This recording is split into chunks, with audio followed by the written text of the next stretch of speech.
This is a kind and generous fellow who let me on Thursdays I can still game. So Nice. All right. Hey, it's good. You're here now. That's the important part. All right. I don't know where I put my space outfit, so currently I am just wearing a Nova Open shirt from like a month ago. I mean, that's 40K. That's space. That's There you Yeah, go. but it just looks like the Capitol building. I mean, right. considering that how okay, Independence Day. Fair enough. All right. So, last time we made a lot of progress. We are now in the second part of the White Glove Affair, aka the Long Con.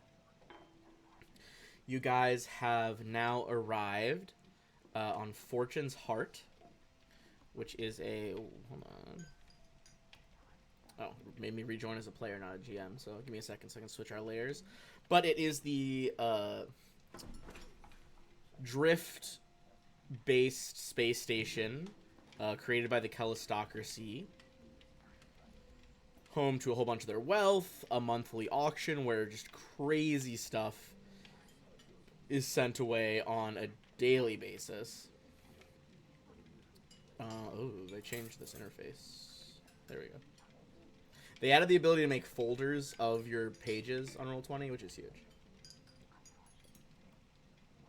Like, especially for like balls, like our Devastation art game, I had so many fucking maps on that were in folders because I couldn't sort them, and they were going back like 2 APs. Alright. So, upon your entry through these docking bays up here, you ended in the maintenance ring. You kind of snuck your way past. The mercenaries who are with you have dipped and tried to go back to Absalom Station. And upon entering, you did avoid some of the local like Luminance class security bots.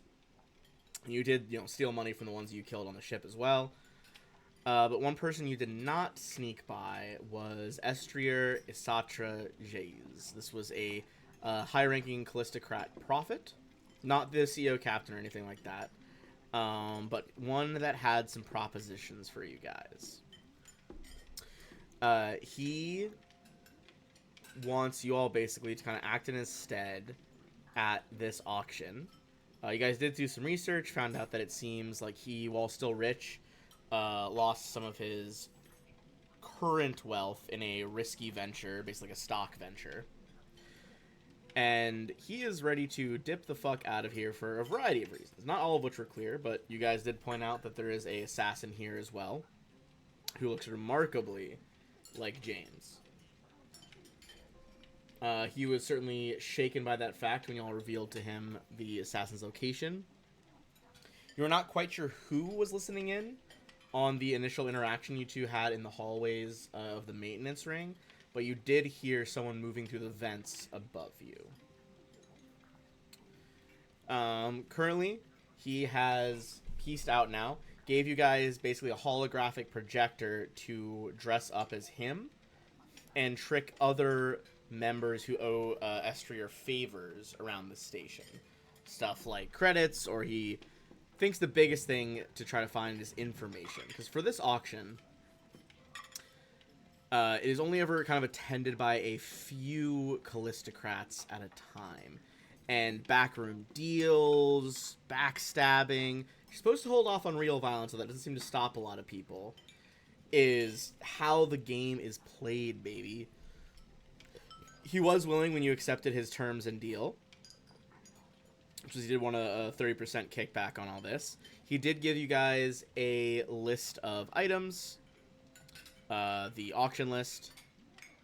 Again, bid DCs are something we talked about last time. It's going to be abstracted. Don't just have to rely on diplomacy. A lot of what you do before the auction is going to matter. But you guys saw a whole bunch of gear that would really boost your guys' power and abilities. Not to mention, could sell a bunch of it for a hefty profit. You did also see that he was meeting with some Anacite diplomats. That seemed to be more of a side thing going on rather than something you all needed to get involved in. But you've learned about at least a few of the participants in this auction. And after he sent you to go meet with his old acquaintance, Mary Yeen, who is this woman right here. Sounded like she owes him a favor from when he helped her and her fashion line get going. She is a Callistocrat, but you've noticed that she seems a lot less reserved than a lot of them. A big part of the Callistocracy's beliefs is being reserved in a lot of ways. Obviously, apart from like gold and wealth, which they believe you have to accrue. But she has made her appearance much more flamboyant than a lot of the others. You guys did enter the restaurant where she is at.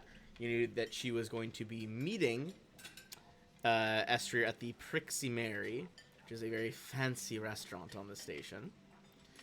She kind of laid some flirtations down on who she thought was Estrier. Our two beefy soldiers were posing as bodyguards at the bar, while Refine was acting as Estrier, quote-unquote, aka James, his assistant. You guys kind of shot the shit for a little bit, and at the moment, you were going to start kind of picking her brain about some of these additional members, excuse me, of the auction, and the one you were trying to start it off with was our bleached gnome friend, Ralvarian Yamaris Harrington III. Any questions about any of that? We did also, forgot to mention this, you guys did scout the auction hall, looking for some ways in over there. All right. So, let's get into it with Harrington then. So, James, I think she would lean in and as you guys were asking about him, like, so I have some information, darling, on Harrington. I know that he, one of the pull yourself up by your bootstraps sort of fellows, started with nothing financially, but his single-minded focus led him to start his company, Enosis. Although, unfortunately, it seems that single-mindedness might have led to his bleaching at an earlier age. They do like to focus on technological items and augmentations, particularly hybrid items, those that mix magic and technology. Should be noted that he himself is more than capable in that field. He is a technomancer. He's usually very irritable, lots of fickle moods, and highly intelligent, though he is often very nervous disposition, from what I hear. That's kind of the general lowdown on him, but is there anything you want to know specifically about Ralvarian?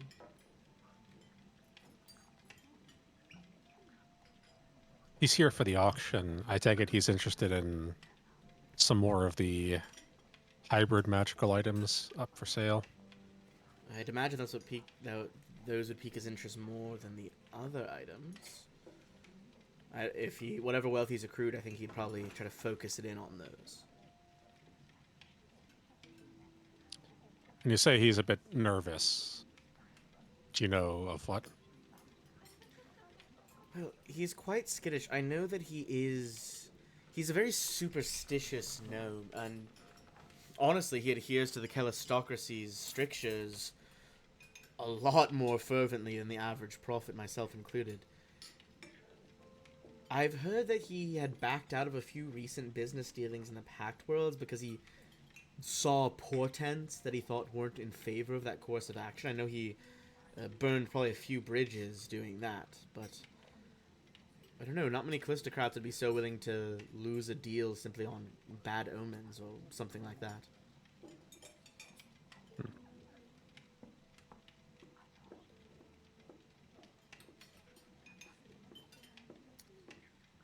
So sorry, can you Yeah. can I get a spell check on the some of those things? Yeah, I would say on his, if you want to give me a culture check to see if you know anything about kind of these Callistocracy strictures, and then additionally, if you want to make a mysticism check on that other stuff too. Either one, they'll reveal different information, so whichever one you want to do first. Okay, culture. 22. All right. So, we've talked a bit about Calistrade before, but there was a prophet named Calistrade who started this whole movement. He was born in Druma. It's a nation on long-lost Galarian, thousands of years ago. His whole thing was he received prophetic visions while he was ill and delirious, and they were so powerful to him, they prompted him to embark on like an 8-year journey in search of spiritual enlightenment. Since then, he kind of diverged from a lot of his fellow dwarves and built a subculture of asceticism, created in defiance to like severe dwarven restrictions such as being forbidden beards and beer and that kind of thing. His new followers had shorn faces. They drank no alcohol. They try to like deprive themselves of like many of life's pleasures. A bunch of monks, basically. Yeah, like very, very like aesthetic monks. So, sorry, is what was his name again? Close to Ralvarian, the gnome, or which guy? Yeah, Ralvarian. Okay, yeah. Go ahead. He's a gnome who's undergone the bleaching. So you said that Calistrade was a dwarf? Calistrade was a dwarf, yeah. But his Okay. once he kind of died, a lot of his like dwarven adherents kind of left Druma and that whole like dwarven region on Galarian and Pathfinder, and like spread the prophecies of Calistrade to like all corners of the globe. Okay. So, sorry, is Ralvarian, is he of the same faith, or is he concerned about some of their prophecies? He is a devout follower of the prophecies of Calistrade. Seemingly more so than others. The prophecies of Calistrade have like, they're not all listed, but there's like dozens of like taboos and superstitions that a lot of the adherents know are kind of like, you know, they're not all meant to be taken literally. Like, this is a holy text. It's not all like to be followed word by word. But certain really devout people like Ralvarian like take all those taboos and superstitions at face value. Right. Like, if a normal Christian walked into a room and saw an upside-down crucifix, they'd be like, okay, that's a bit weird. But if, like, a really devout one walked in, they'd be like, Exactly, yeah. Devil. That's a perfect example. And they'd want to, like, get out of there, flipping around.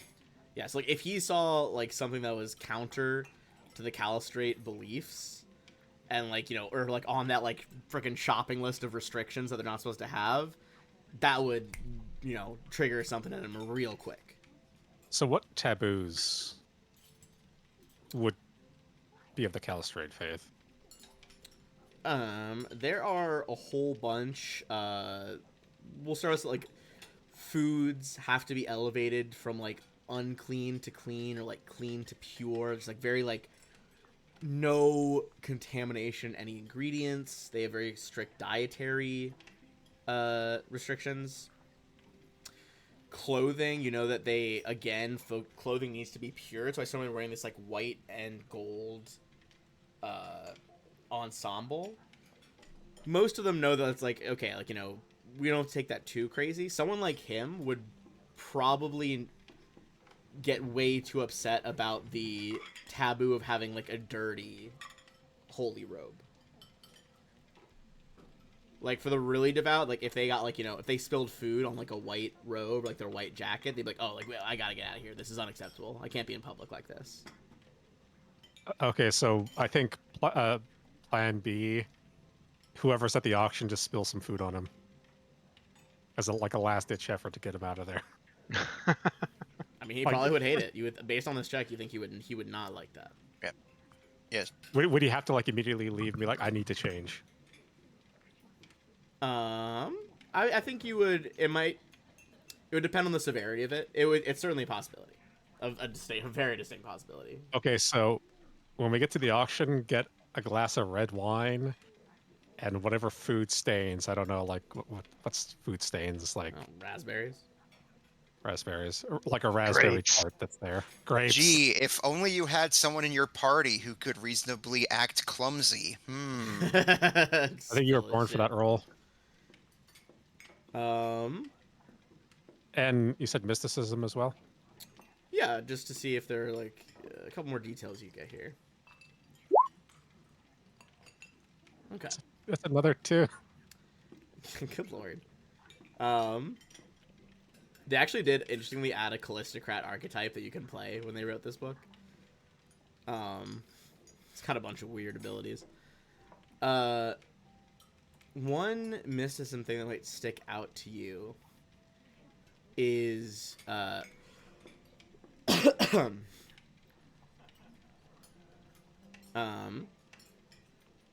sorry, lost my train of thought with that one.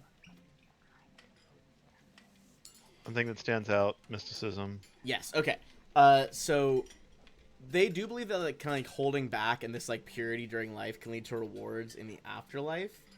But there's like a tier past that where like if you could have eternal life and attain all this wealth, prosperity, and prestige as an alternative and avoid the judgment of the Lady of Graves, that's like a pioneering form of enlightenment. Cheating Pharasma out of the final verdict, that's huge.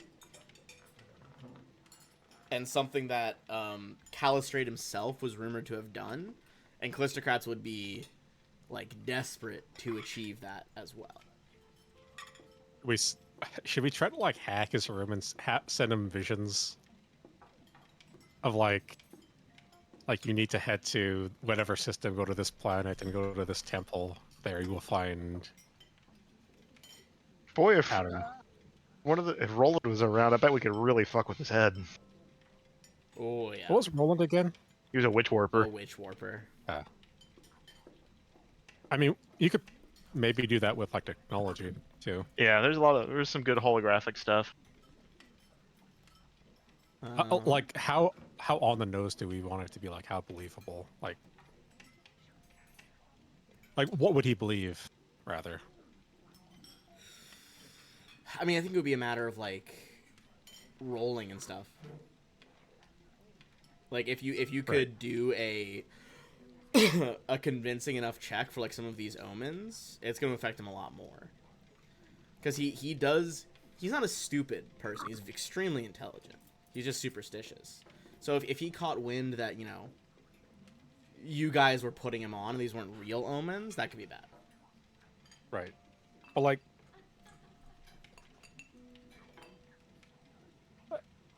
let's say that like there was information out there about how to like achieve that eternal life or whatever. Mm-hmm. How would that information be relayed to someone? Like, how would someone find out about eternal life? Yeah.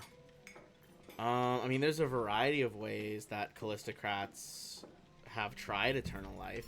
I will say they're constantly looking for new ones. There was a trend kind of prior to the gap where they would inject themselves with preservative chemicals until they turned into silicone, and their ghost would like inhabit them like a silicone mummy. Well, that's That not was nightmarish at all.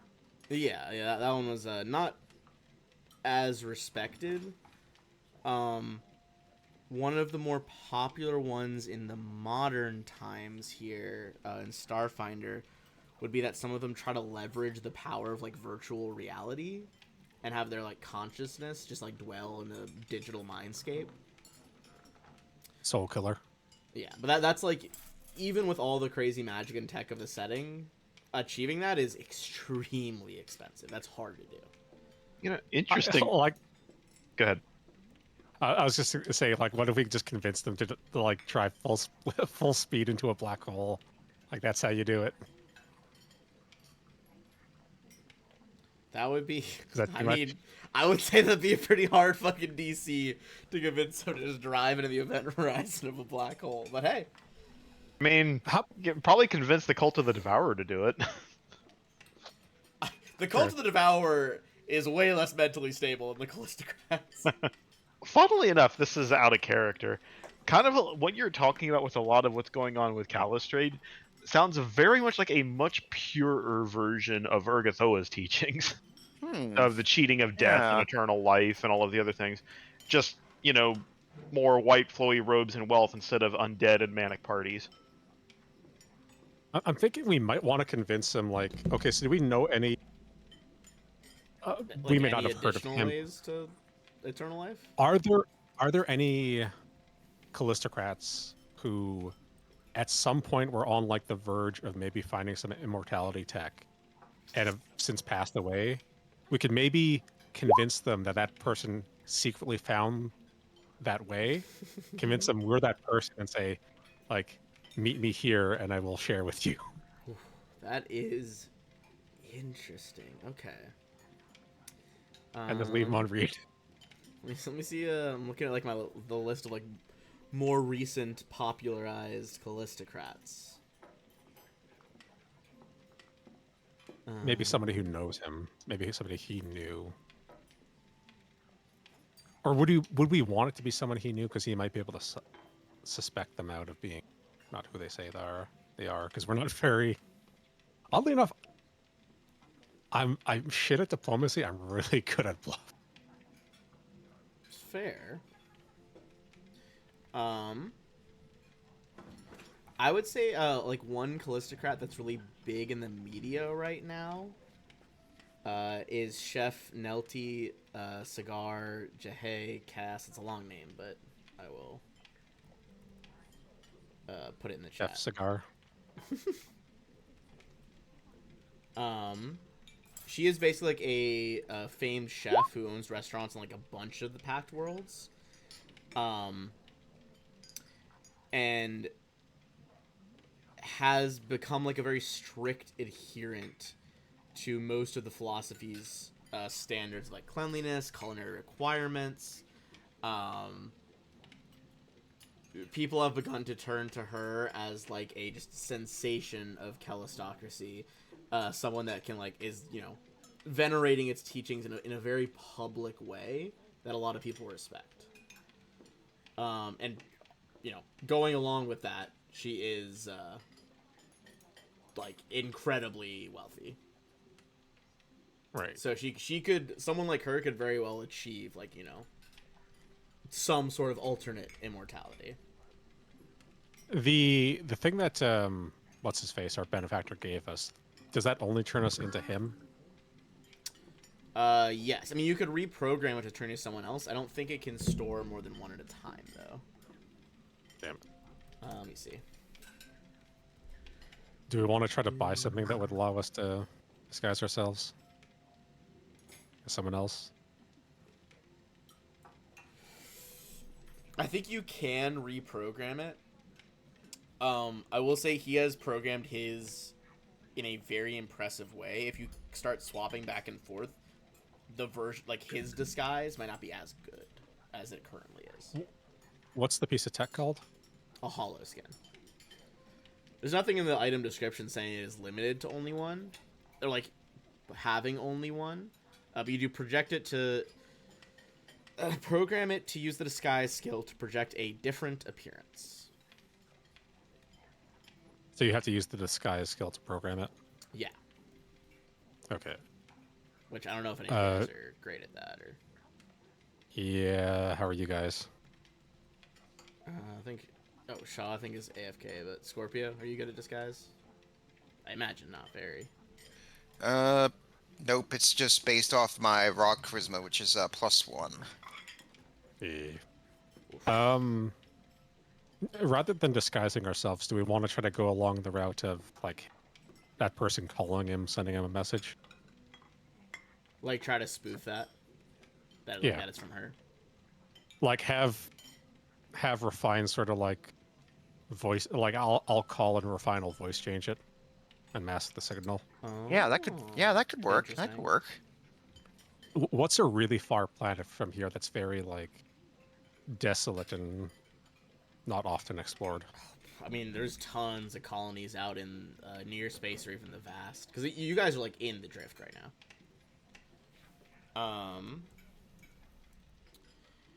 I will say...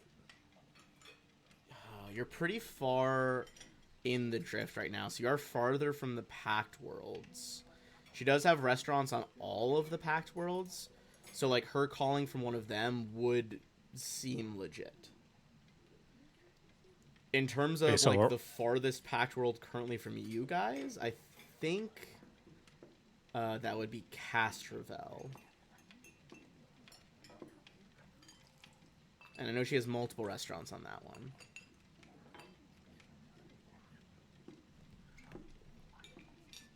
So, how about we have Refine spoof the message as coming from Castrovel, and we'll say something along the lines of, Oh. like, fellow devotee. Yeah, Of, they would call each other that. That's like, fellow devotee of Calistrade. I require your assistance. I have uncovered information. No, I've uncovered knowledge. Ooh, okay. I've uncovered knowledge of. What should I put? How about an old temple on insert planet name? Castrovel. I mean, That- Castrovel that's where the elves originally came from in Pathfinder. So there's like some old ass temples that are magical on Castrovel. But they wouldn't be of Calistrade, would they? Not necessarily, but like she could have discovered, immortality that doesn't have to do with like it wasn't made. Calistrade didn't really invent his own form of immortality. Right. So maybe like I have uncovered knowledge of an old temple on Castrovel about some magic the elves were using to extend their lifespan. Yeah. I just got back. I was listening in, but maybe unlock the secret to elven longevity. Yes. Oh, intriguing. Okay. And it just tell them like I'm heading there now, but I need somebody as a benefactor, somebody who's phrase it. So out of character, I don't know if this is something that we know of, Ben, because I was looking through some of the stuff. I was looking through some of the different enhancements, and there is one called the Species Graft that can do different things. And I think the elf one is like normally like relatively mundane. But if somebody could say they have found a way to create one that mimics an elf's long lifespan,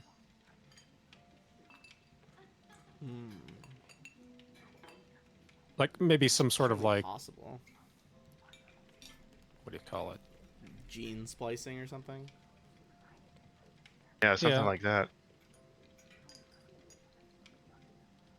I mean, that's certainly within the realms of like possible technology that could be in the setting. Yeah. It just so like put this down. Especially, I mean, your characters would remember like the Ralvarian's specialty is techno magic. Like he's all about modern tech and mixing that with magic.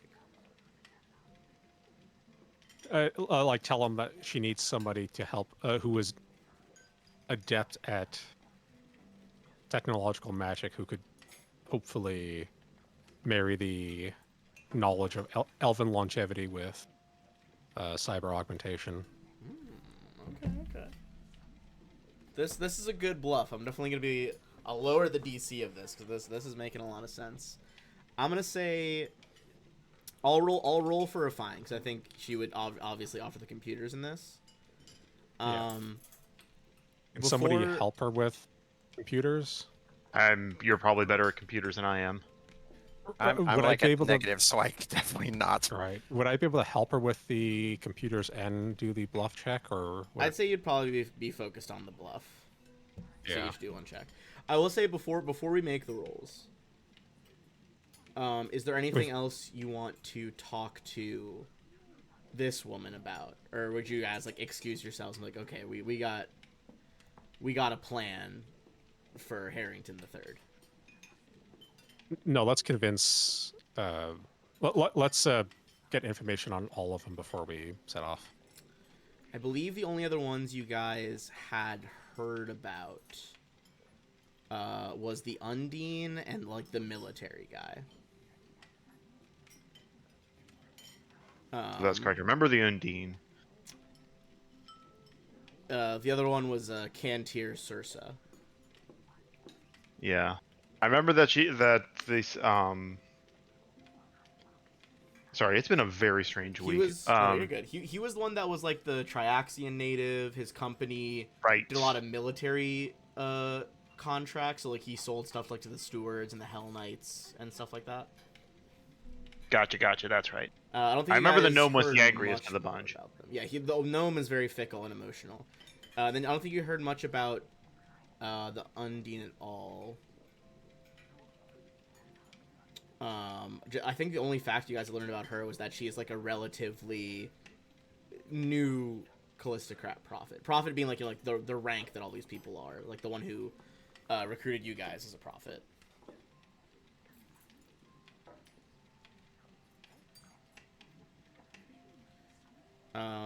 She's like, so I think she was like, do you, now that you've heard about Harrington, do you want to learn more about, I have some tips about Cantir, or, Severana, the Undine we spoke of? Maybe military guy. Yes. And I will say, outside of this, you guys can also, like, try to get information around the center that there might be more to find out about these people than this individual knows. But she's like, well, from what I hear about Cantir, I've seen him in a few social settings, but he is, prefers people of action rather than, like, gossipy socialite situations.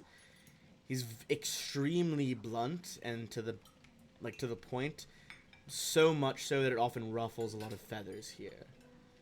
I don't think he really intends to be rude, but he doesn't like dancing around a topic and will just get straight to the point. I will say he is a sucker for those with martial prowess. Loves to, you know, find a physical rival.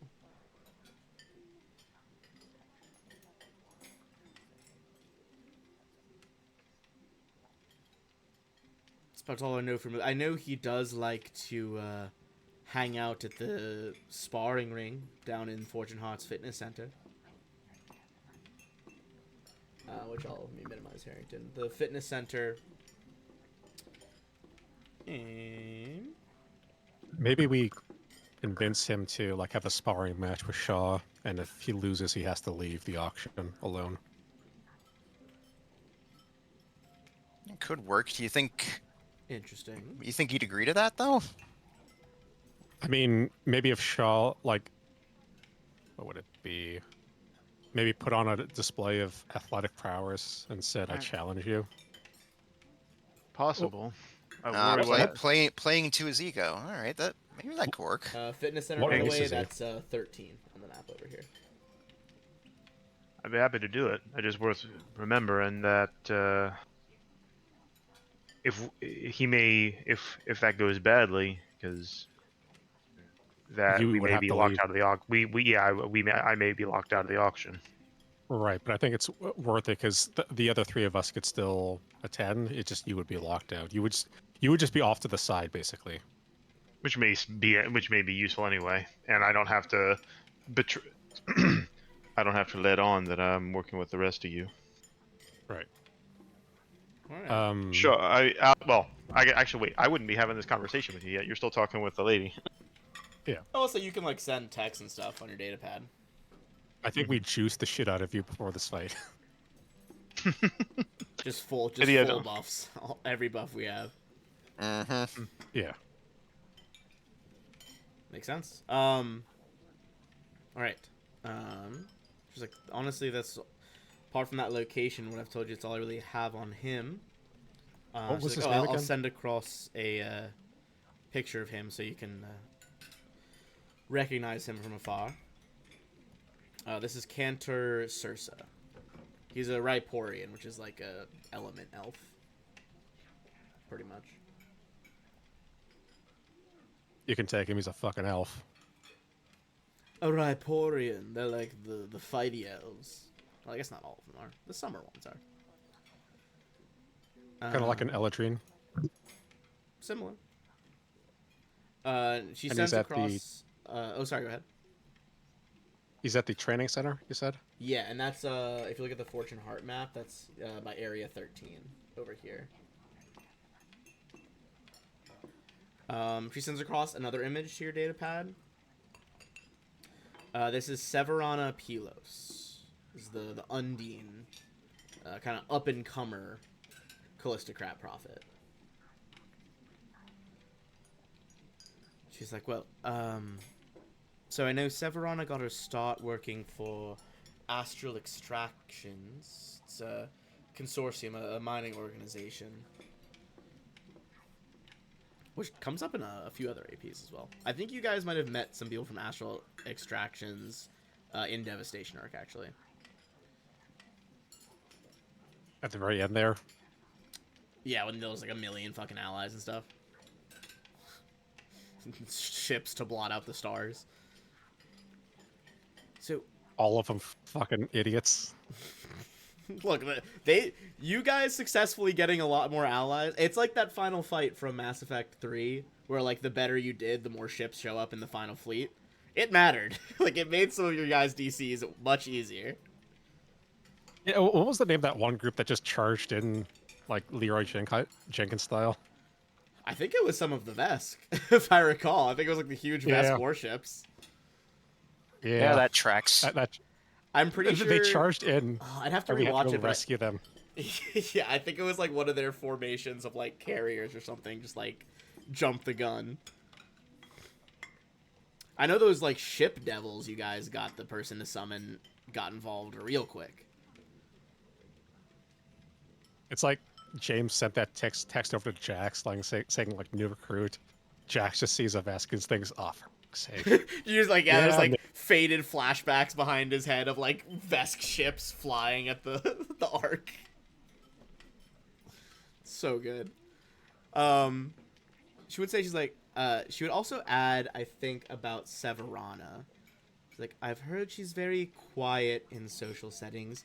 Not one to really like jump in and keep the focus of the party on her, but has very good intuition and kind of picks her moment to make the most impact.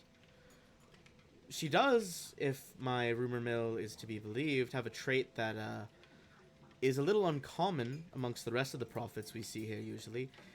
She's extremely loyal to her friends and doesn't really forgive those who cross her.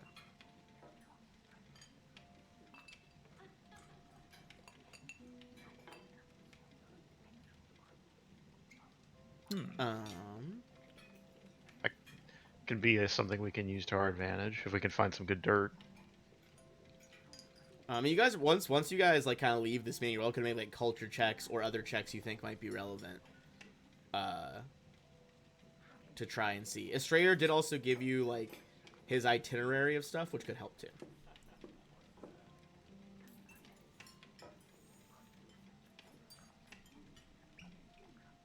That's the most we're going to glean out of her at the moment.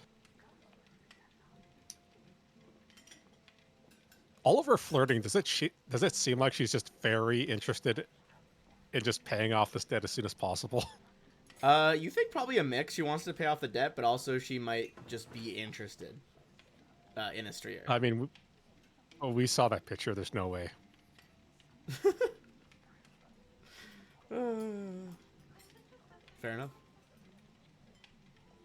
Alright.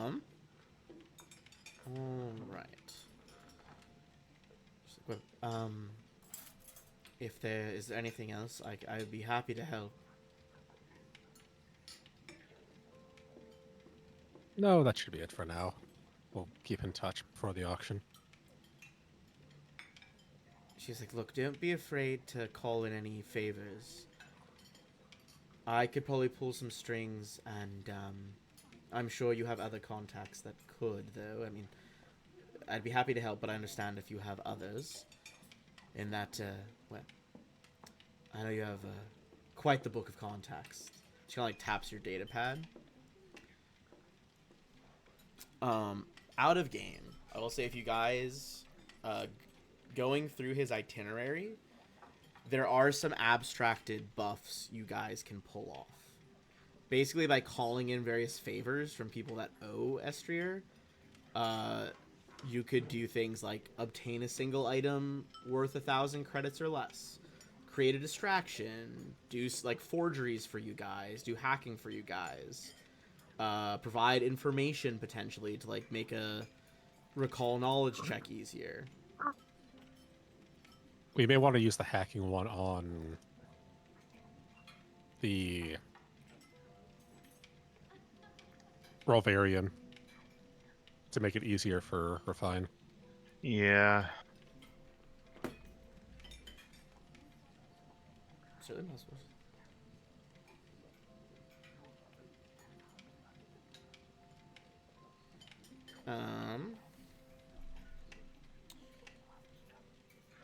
Anything that could help out Shaw with his duel.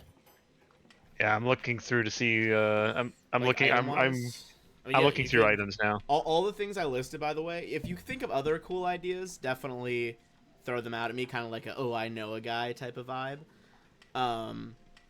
But of the ones I listed, you can do each of those basically once during this part of the book. So you can't just do like infinite items worth 1,000 or less. Yeah. I will say the distraction one, if that interests you guys. The distraction ability, they could basically ensure that one room on the station remained empty for 1 hour. Excluding, like, you know, the hangar where the White Wind is, obviously.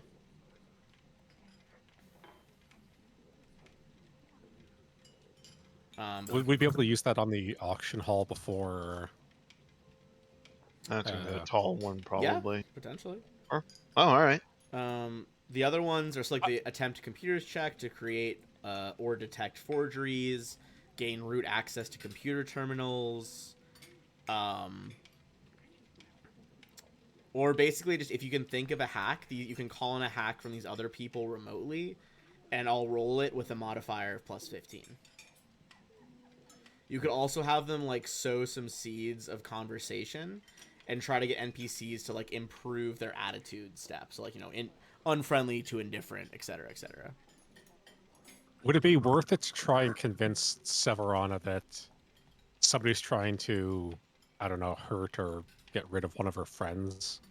That's kind of what I was thinking. If we So can. that she acts rashly and just, like, commits social suicide. Well, I was also thinking perhaps. Well, I was also thinking maybe perhaps if we are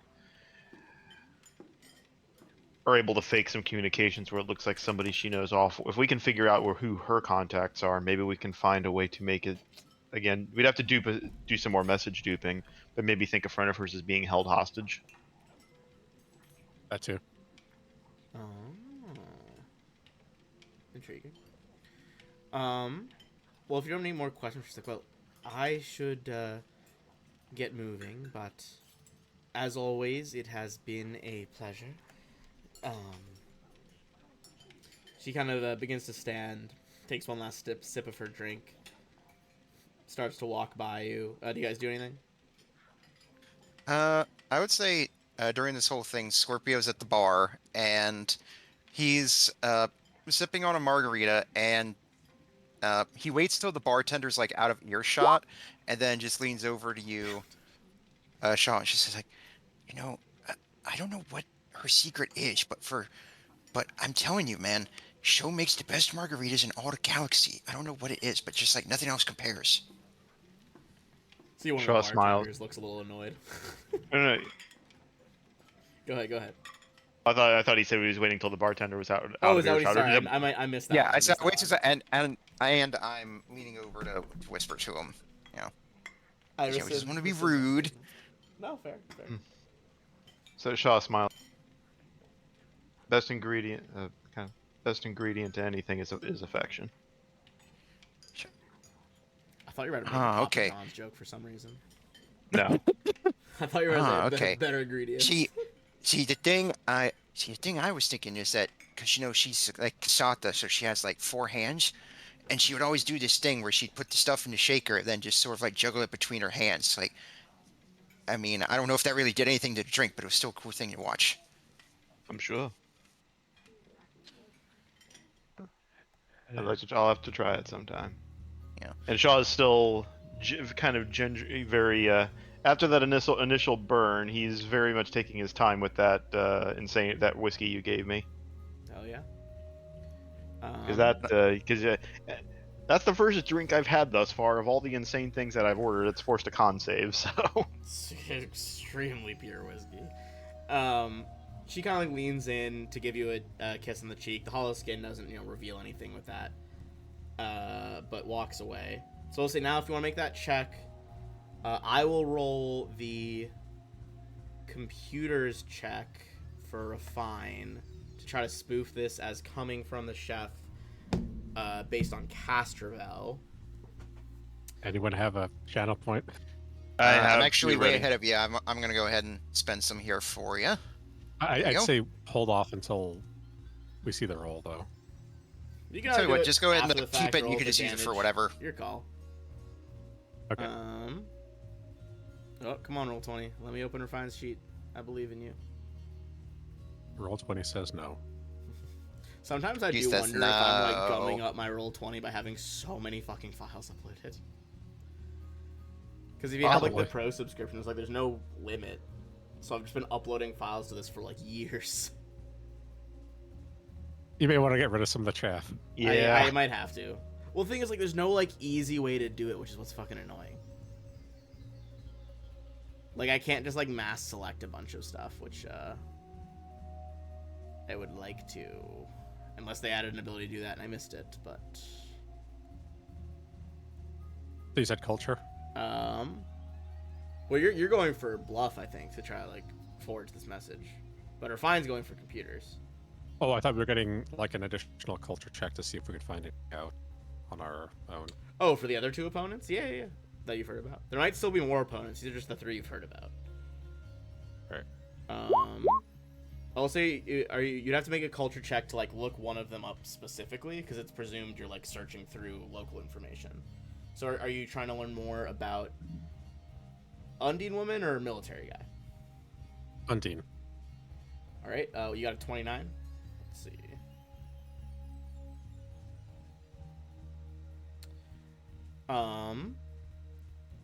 You would know a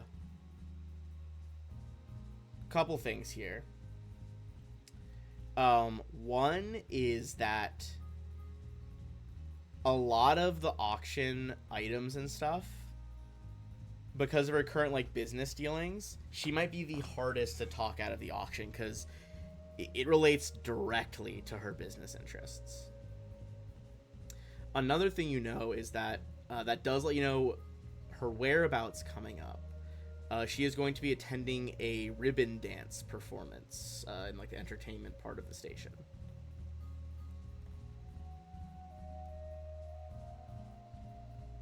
So it gives you kind of a time and a place where she would be.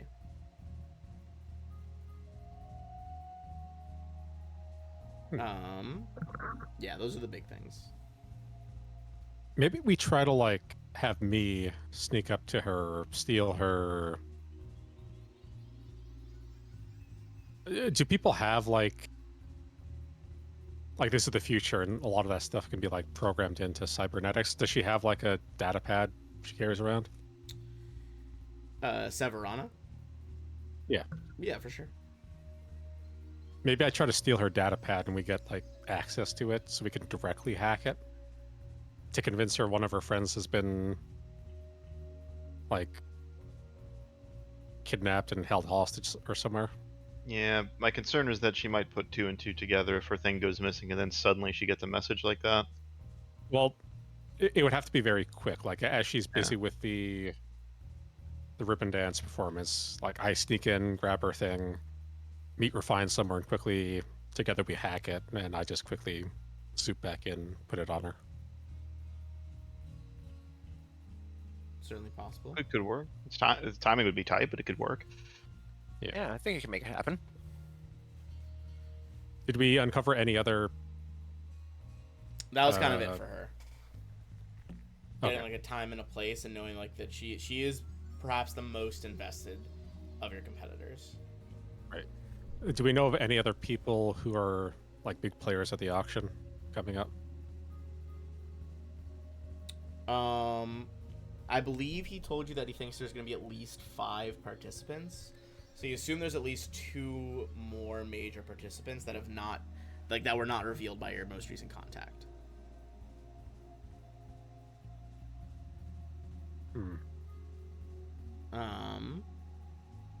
You could try to make a general culture check on the station. It just won't be as easy because you're trying to look for a specific, like, get some more information on them, get some more on who's gonna be there. What's Refine's culture like? Let me see. 4. Yeah. All right. Not incredible. Ooh, higher roll that time.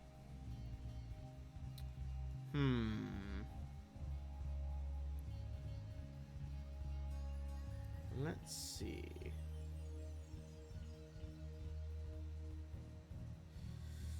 I think you're gonna find out about at least one more of them. What you hear about a relatively famous one of the Callistocrat prophets. This is a elf named Telerinus.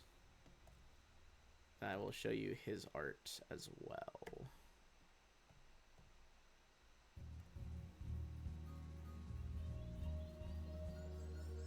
Challenge him to a fight, Shaw. He can win this one. That one I think I could very easily take. I think on not having had any more information to go off of yet, you're not going to learn much about him besides his presence. I will say in terms of origin, he's very much the opposite of Harrington III, the Bleachling gnome. He was not up by his bootstraps. He was born into a very wealthy elven family and built upon that inheritance. And he's not very superstitious or devout. No. I'd say the only kind of personality byword that you hear about him is that he's arrogant. Yeah. All right. I'm thinking he may have been the one who hired Elamar. Based off of feel alone. I don't see... Maybe. I don't see Kent here doing it because he's the straightforward military dude. Yeah, I mean, he has the military contracts, but he doesn't have any subtle military contracts. It's shit mass weapon shipments to Helidite. It's not stealth shit. Yeah. And I don't know, I think it's either at this point I would say Telerinus or the gnome seem to be, because it didn't oh god, what was our contact's name again? Estriar? Estriar. Yeah. Thank you. He said Severana was the least likely to probably do this. To hire Elamar, I mean. Yeah. I mean, not also, impossible, but the gnome seems very devout. I don't know much about. What would we know about Callisto teachings? Would they frown on hiring a hitman? Maybe not Callistocrat specifically. When you guys did that rumor check, though, at the beginning of this section, you guys did hear about the auction. Bidders engage in backroom wheeling and dealing to discourage rivals, but violence is supposed to be prohibited. It's supposed to be a game of industrial corporate espionage, gossip, messing with rivals' communications. It's not supposed to be death.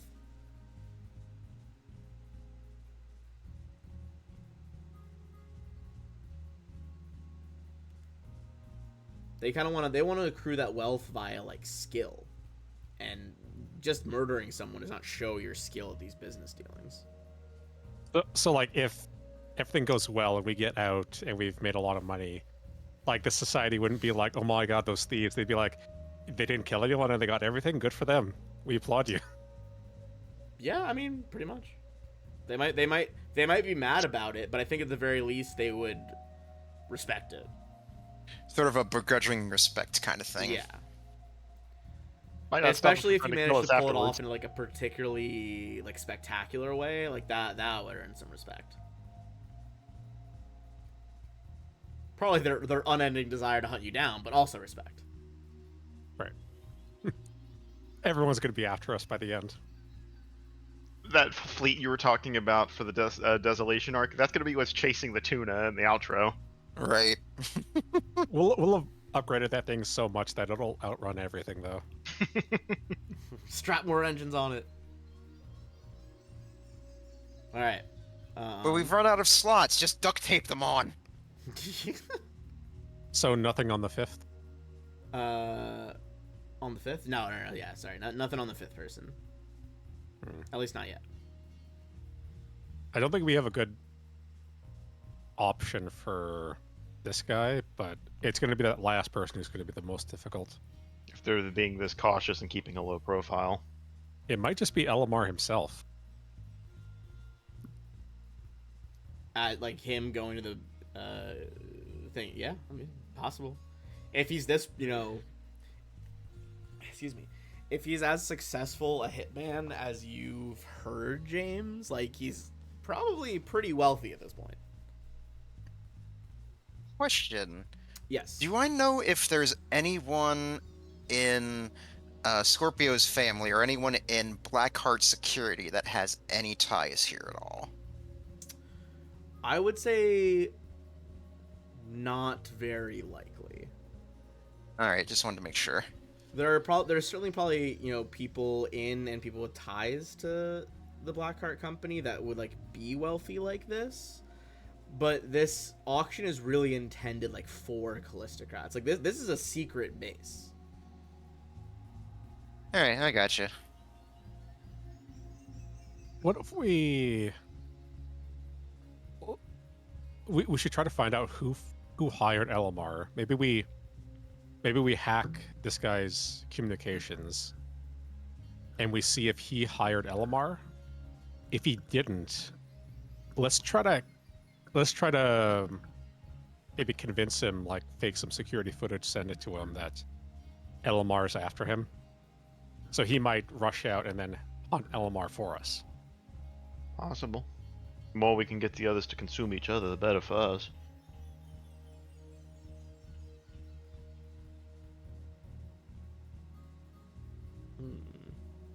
I mean, I can pose as Elamar. It's not a hard look to go for. That's true. I mean, pretty fucking resembled each other. I mean, I think I just have to get a Whereas, different jacket, and then I'm almost the This same. was like your intro art when we had you join the first game, and now let's pull up Elamar.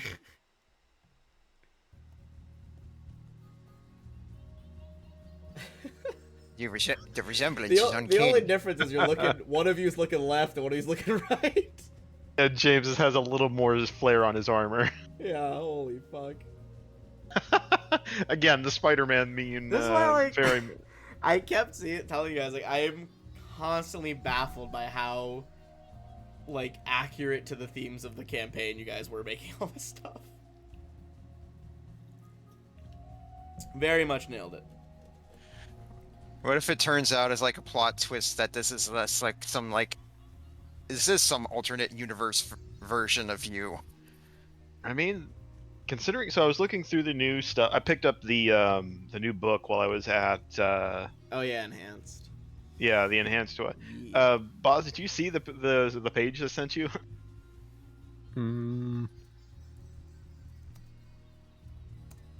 Oh, is this like the 100 grenades or whatever? Yeah. So yeah, I was just one. Jack's got a nosebleed somewhere when all of that got rolled out. Two, I think Salivating. Probably made. Honestly, Jack's level 20. He He probably- probably invented some of the fucking grenades. If I had to I hazard think- a guess.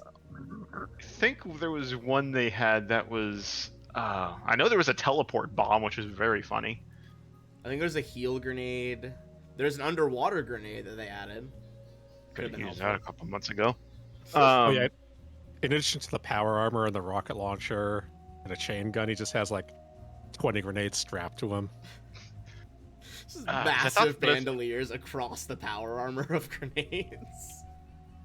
He probably has that, like, there's a grenade launcher item, but you have to use actual grenades for it. Mm-hmm. Oh, So he yeah, probably yeah, has yeah, that. yeah. He's definitely got that, for sure. Now I'm just thinking of being like that dude from Deus Ex, being like, "I've got a bomb. Bomb's a bad choice for close range combat." Oh my god, I stole that one girl's bomb in Baldur's Gate the other day. Oh, her rune powder barrel. Yeah. She's so disheartened when you steal that. She's so sad. Also, I used that to just instantly win an encounter like 30 minutes later. Sometimes you just need an enormous explosion. That thing does like, I think it's like 80 to 120 damage in like a bizarre radius. Just truly massive. I had to reload the save the first time I lit it because I thought I was standing far enough back and I was not. It's like half a room away and I was like, oh, I'm full dead. Never mind. You just carry around a bunch of like those smoke powder bombs, just because like if you don't have a good ranged option, just chuck one of those. Yeah, I think I ended up like using just like I think Astarion had some item right now that gives him like the firebolt cantrip, and I had everyone like hide around the corner while he stealth sniped it. Astarion just has the firebolt cantrip. Oh, does he just have it? Okay. Yeah. I couldn't remember if like I know I've been using it. I was like, did I give him something for this, or is he just got it? And he just has it. All right, well there you go. Yep. Okay. So it sounds like Sorry, I we got a completely lot of derailed the plans. No, you're good. You're good. We got a lot of plans. Should we try to make our computers check and then bluff to send Harrington the opening message of this plot? Yeah, can you make Refine's check first? Yes. I clicked And let us it. know Let's see. what she rolls, and we can decide if we want her to re-roll. I tried to click it to roll in chat, but does not want to roll for me.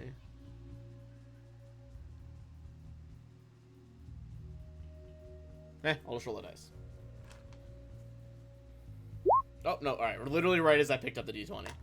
Ooh! 37. Yeah, we don't need to re-roll. Yeah, I think Hopefully. she's... Yeah, with a 19 on the dice, I think we're fine. You want to re-roll for a nat 20? No. Just waste the I think channel points. I think we're good. I think we're good. we'll assume that the reroll given already will be for your get advantage on the bluff check. Yeah.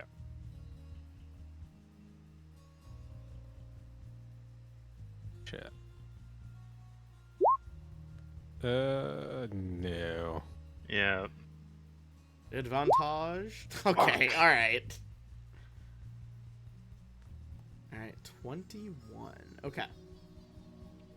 So you sent through this God, I'm sorry. This message supposedly from Chef Nelty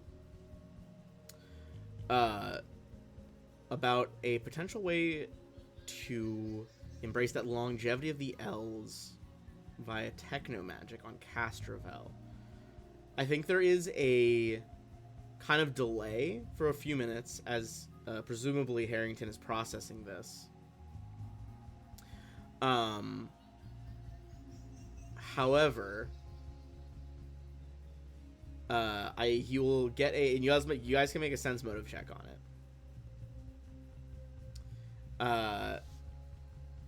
But he sends back, he's like, I have been waiting for an omen like this, Chef. This would be a fantastic boon to the pair of us, and I'd be happy to provide anything to make it occur. Although I do worry there have been many false paths and wild goose chases that Calistocrats have gone on before for extended life. Would you be willing to wait but a few weeks, and I could travel to Castrovel myself? Are there any rivals who would like want this kind of technology that aren't from Calistrade? That aren't part of the prophecies? Sure. I mean, I think James would know two big factors right off the bat. Higher up CEOs at EdgeCore, or someone working for the Golden League. People like that would be desperate for immortality. Can we pin more stuff on EdgeCore? We could. I mean, It would certainly be believable. out of character, I don't know if this might be something we might have to roll for on a culture check or something, but I would imagine Sure. the Urgathoans might be interested in something similar. Although they're more undeath, not as much eternal life. Although I don't know, anything that keeps them from facing Pharasma's court. But that's out of character. Shaw wouldn't know that. I think Either we way, just roll. I'm fine pinning it on Edge Corp. That Shaw would be Yeah. very cool with. Oh yeah, Scorpio is always fine on pinning anything on Edge. Yeah, let's pin it on Edge. I'll tell them that we really don't have time to wait. I've noticed Edge Core in the area, and they seem very interested in finding the temple. And it's only a matter of time. And we can actually add some spice to that because remember that was where our first job was on Castrovel. Oh, yeah, that's Was, right. Yeah, they did. You guys picked up a shipment on Castrovel. What was in the Uh, shipment? Fruit. Fruit. Look, Yep. But we've come a long way since then. Okay. we Do you- have. Do you at least have like pictures of the vessel that had the fruit in it, or that we could add as like? It wouldn't be very convincing. Our ship then was basically a flying box. Yeah. I would It was say also, I would it just was say like that, from a grocer who was trying to retire. Mhm. Yeah, I would say, but maybe what you can say is that Edge Corp's been developing their interest here, and they're starting to sniff around at something like that. Yeah, I'll say that. I will say, both of you guys give me a. Actually, James wouldn't have been here for this, but Shaw, give me a wisdom check. All right, just straight wisdom check. Yeah, I feel like you guys are forgetting perhaps the detail here. Okay, 18. 18's pretty good. Give me one sec.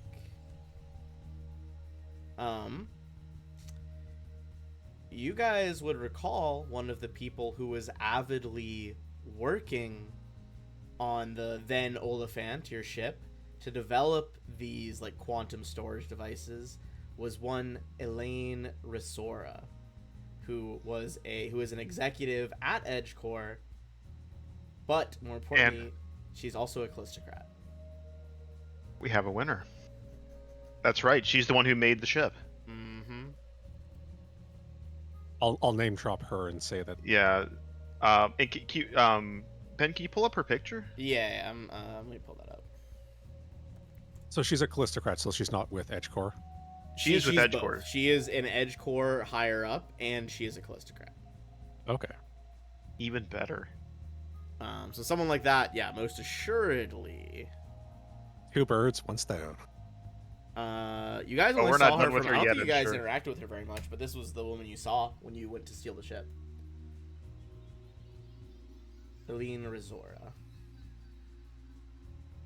Callistocrat, EdgeCore CEO, and scientist.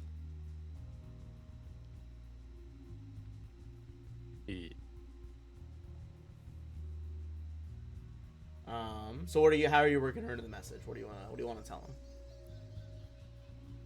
Just that I'll it's name like- drop that Oh yeah, she's been in that Edge Core has been in the area, and I caught glimpse of. I just closed that her name, Elaine. Yeah. Eileen Risora. All right. Honestly, go ahead and give me another bluff check. Go ahead and add a +5 onto that. And I've got channel point ready in case you chunk it. Yeah. +5 is 31. 31. Whew.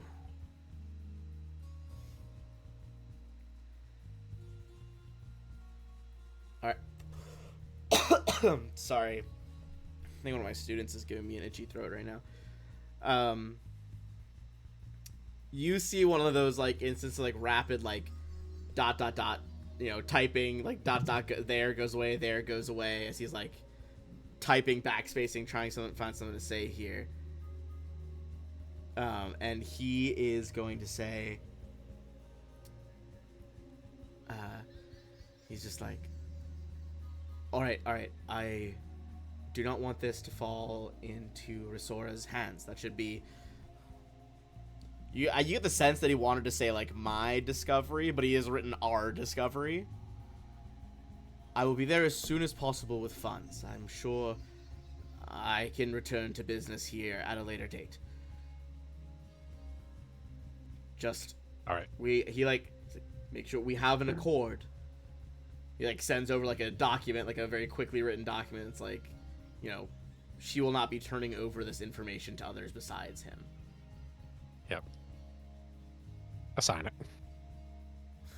Tap to sign. He's like, I will be there as soon as I can. I'll make a quick jump to Absalom to speed things along, and then slingshot myself to Castrovel. All right. You have word when you've reached Castrovel. I will find you then, and we can head off to the temple. Ooh, that was a good plan. All right, we're gonna get some XP for conning Ralvarian. Nicely done. Very nice. That Very was a nice. smooth plan. That's gonna be a clean 800 for each of us, for each of you guys. Sweet. Very That's spicy. like so 35,125. All right, well, presumably 1 out of 5 done. Yeah. So do Hey. we want to have you fight? What's his face? We can, and interestingly enough, while we were doing that, I was also looking through Aeonis RD. Turns out, there is a potion or a serum, I guess. Let me find it. Serum of Enhancement, Commando, which is creature gains a +2 insight to all acrobatics and athletics checks, plus temporary hit points, blah blah blah, which happens to be a cool 475 credits. Less than 1,000. Ooh, oh, I forgot about that. Well, there you go. You do have the item. So what did you want to purchase for 1,000? Or Well, obviously that is an option. I was trying to find I could find like a cybernetic or something, but I think he would probably notice that, or like some kind of biotech thing. But unfortunately, I think any of the big enhancements are going to be pretty spendy. a lot of augmentations or like enhancements to the body are usually pretty pricey. I think the cheapest are usually necrographs, and they usually have a like downside. A considerable downside, yeah. Well, and I checked. The only necrograph that has a use that at least comes up. So I kind of searched backward. I searched through. There's the word athletics, and I looked at gear. The only necrograph I see is the squirming entrails. I'm not grappling this guy with undead intestines. Let's go, undead guts. Yeah. I think even yeah. Just yeah. But I think perhaps if we can find a couple of those serums. Let me check and make sure there's a couple of other things while we're looking into that. My athletics is pretty good. I put some points into it with my last level up as well. So I have a +12 on it, so I mean, hey, that's pretty good. And don't worry, Shaw. You'll have me in your corner. There's no way you're gonna lose. much appreciated. I will say, So- they're not today. There are a few other events you can like attend on his social calendar. That honestly, if you're posing as Esther, people would probably expect you to go to these events. Yeah. Yeah. But there is one tomorrow that is going to be like an afternoon tea at the Chrysalis Tea House. Followed by a private banquet a couple days later. And then like the day before the auction is that ribbon dancing performance where 2 days before the auction where Severana's going to be. She's for last then. So you guys have like tea house tomorrow. Brain shut down. How to spell banquet there for a second. Ooh, did someone say banquet. tea? I could always go for some tea.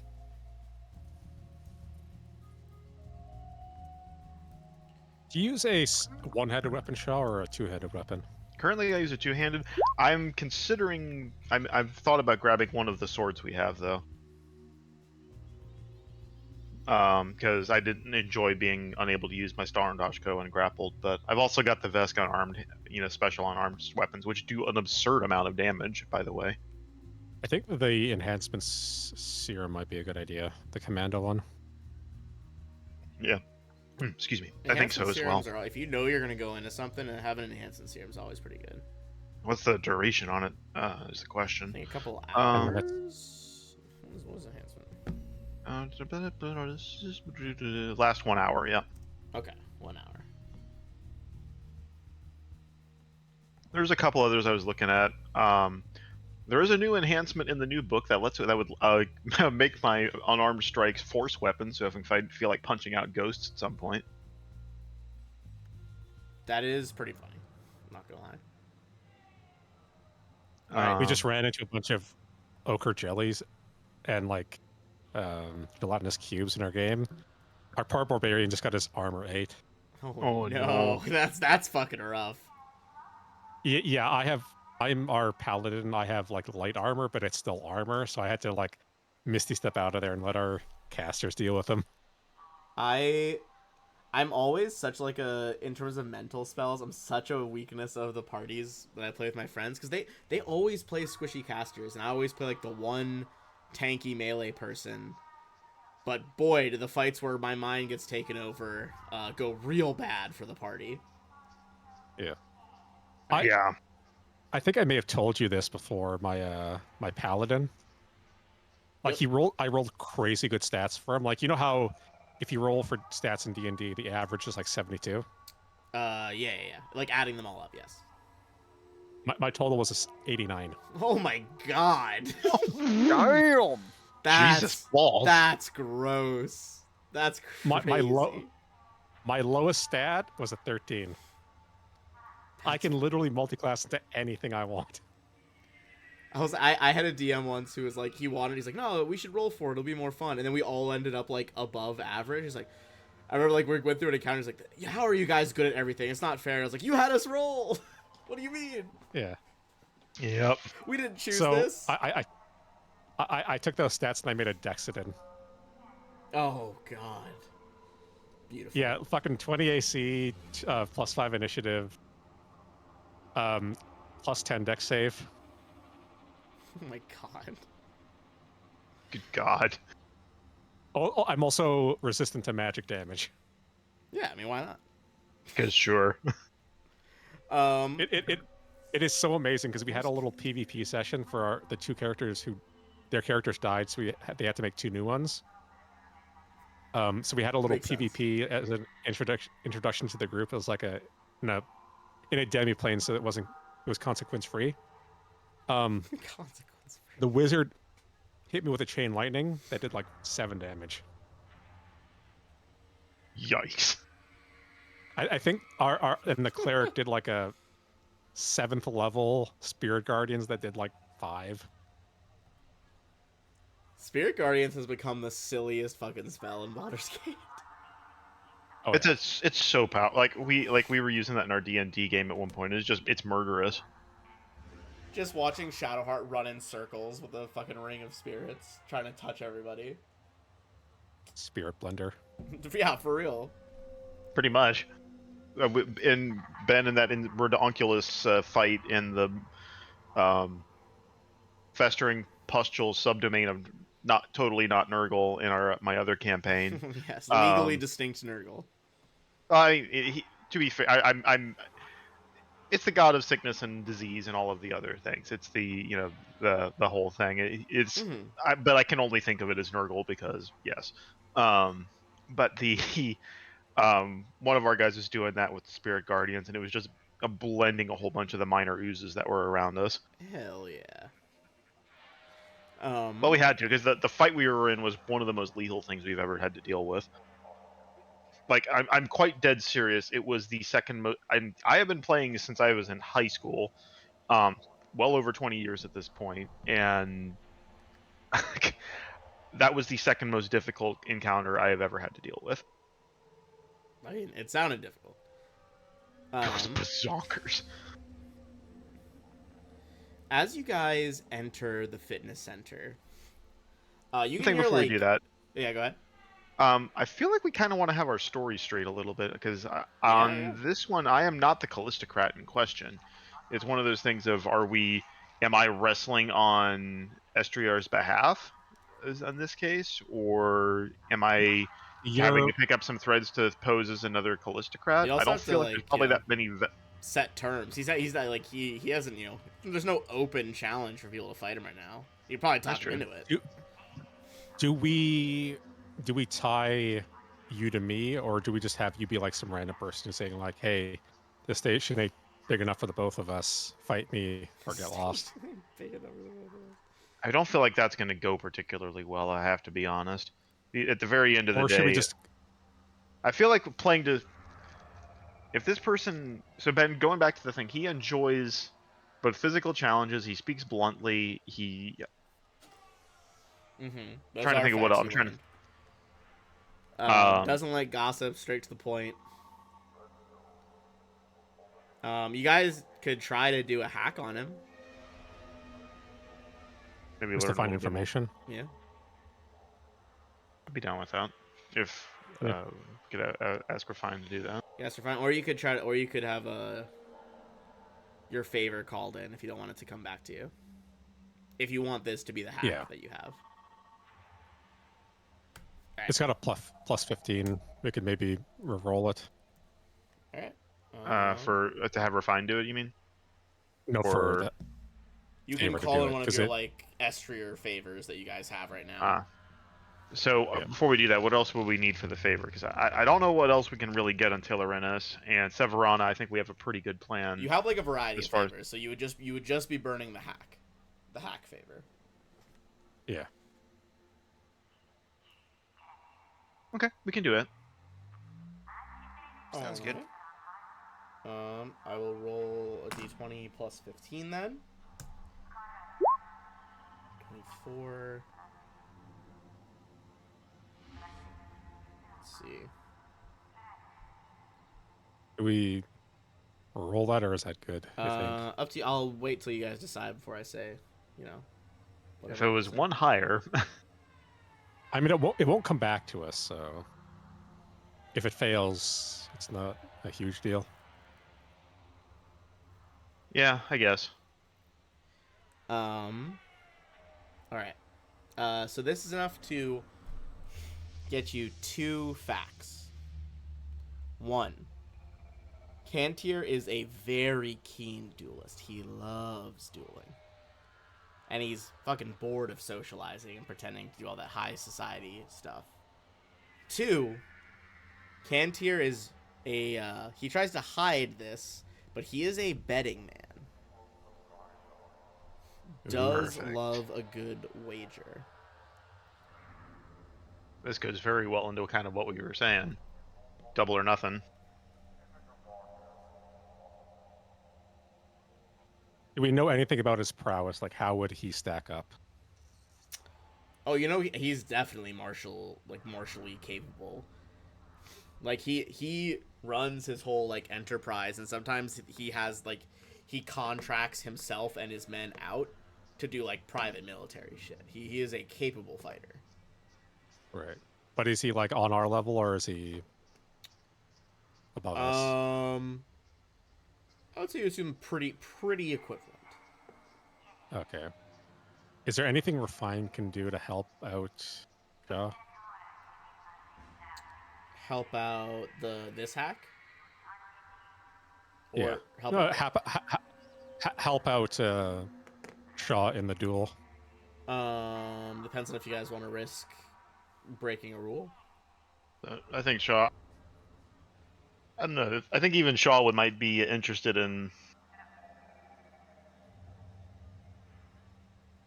I don't know. I think Shaw might be interested in going for it, even without necessarily stacking odds, any other than the serum. I would say. Do you want to just like not tie yourself to LMR, STR, and just say like you're on your own, or like you work for a employer you wish to remain anonymous for now? Promise, I'm not terribly good at the bluff at night. You've seen me. I don't. Shaw chuckles. Not too much. I'm an easy book to read. Or do I don my my Callistocrat disguise and just pretend to like be? the generic one, the clothes you bought. Yeah. You can if you want.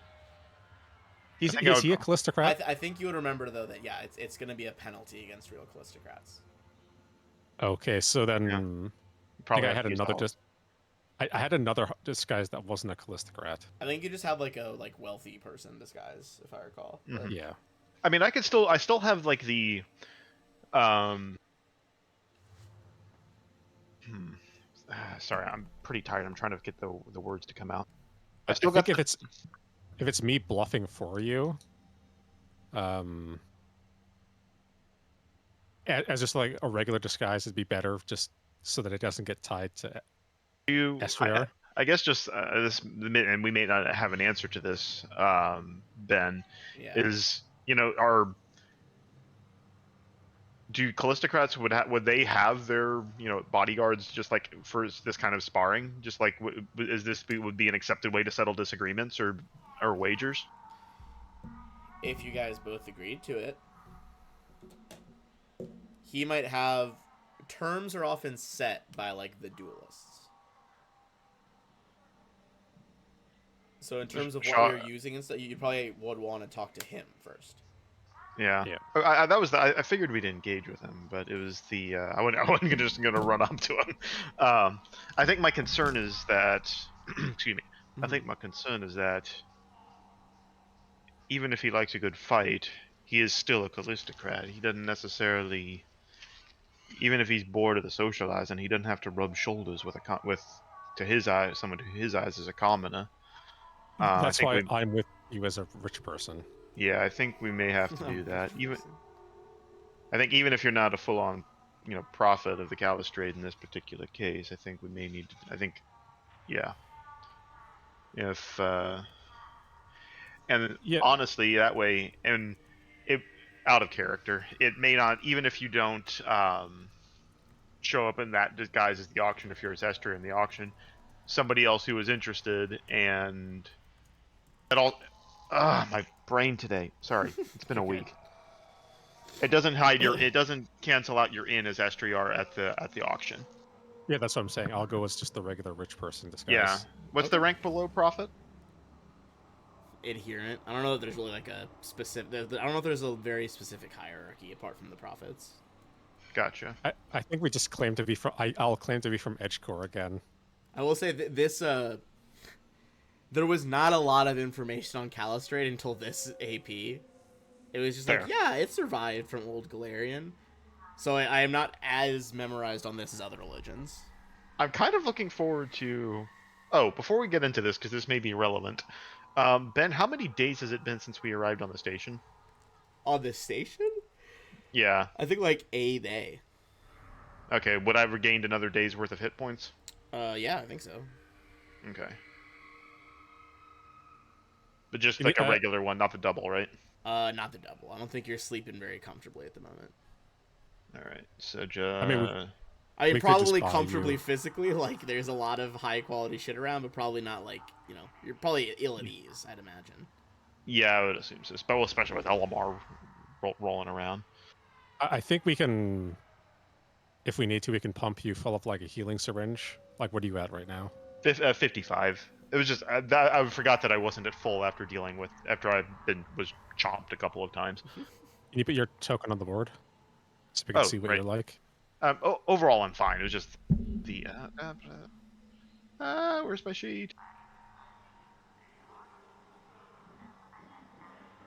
There we go.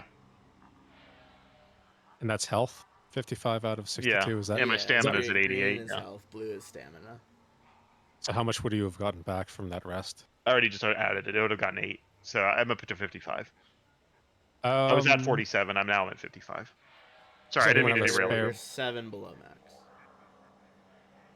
Does someone have a spare healing ample just in case? I have 2 on me, but I'd rather not burn them because they're Mark 2s, not for 7 hit points. How much does a Mark 1 cost? Like It's 50 credits.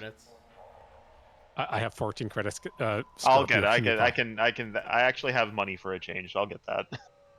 So yeah, I'll spend. It I'll is 50 credits, yes. and it's just 1d8. Mm-hmm. Flat 1d8.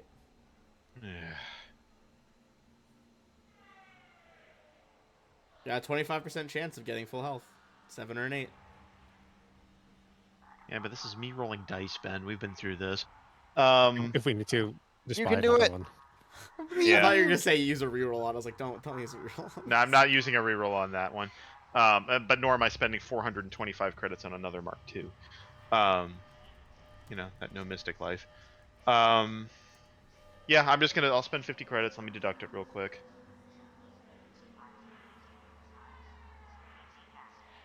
And then, so 1d8. Oh no, Good enough. Ben's flooded me with memes. That's pretty close. I'm good with that. I am 60 out of 62. That is fine. Yeah.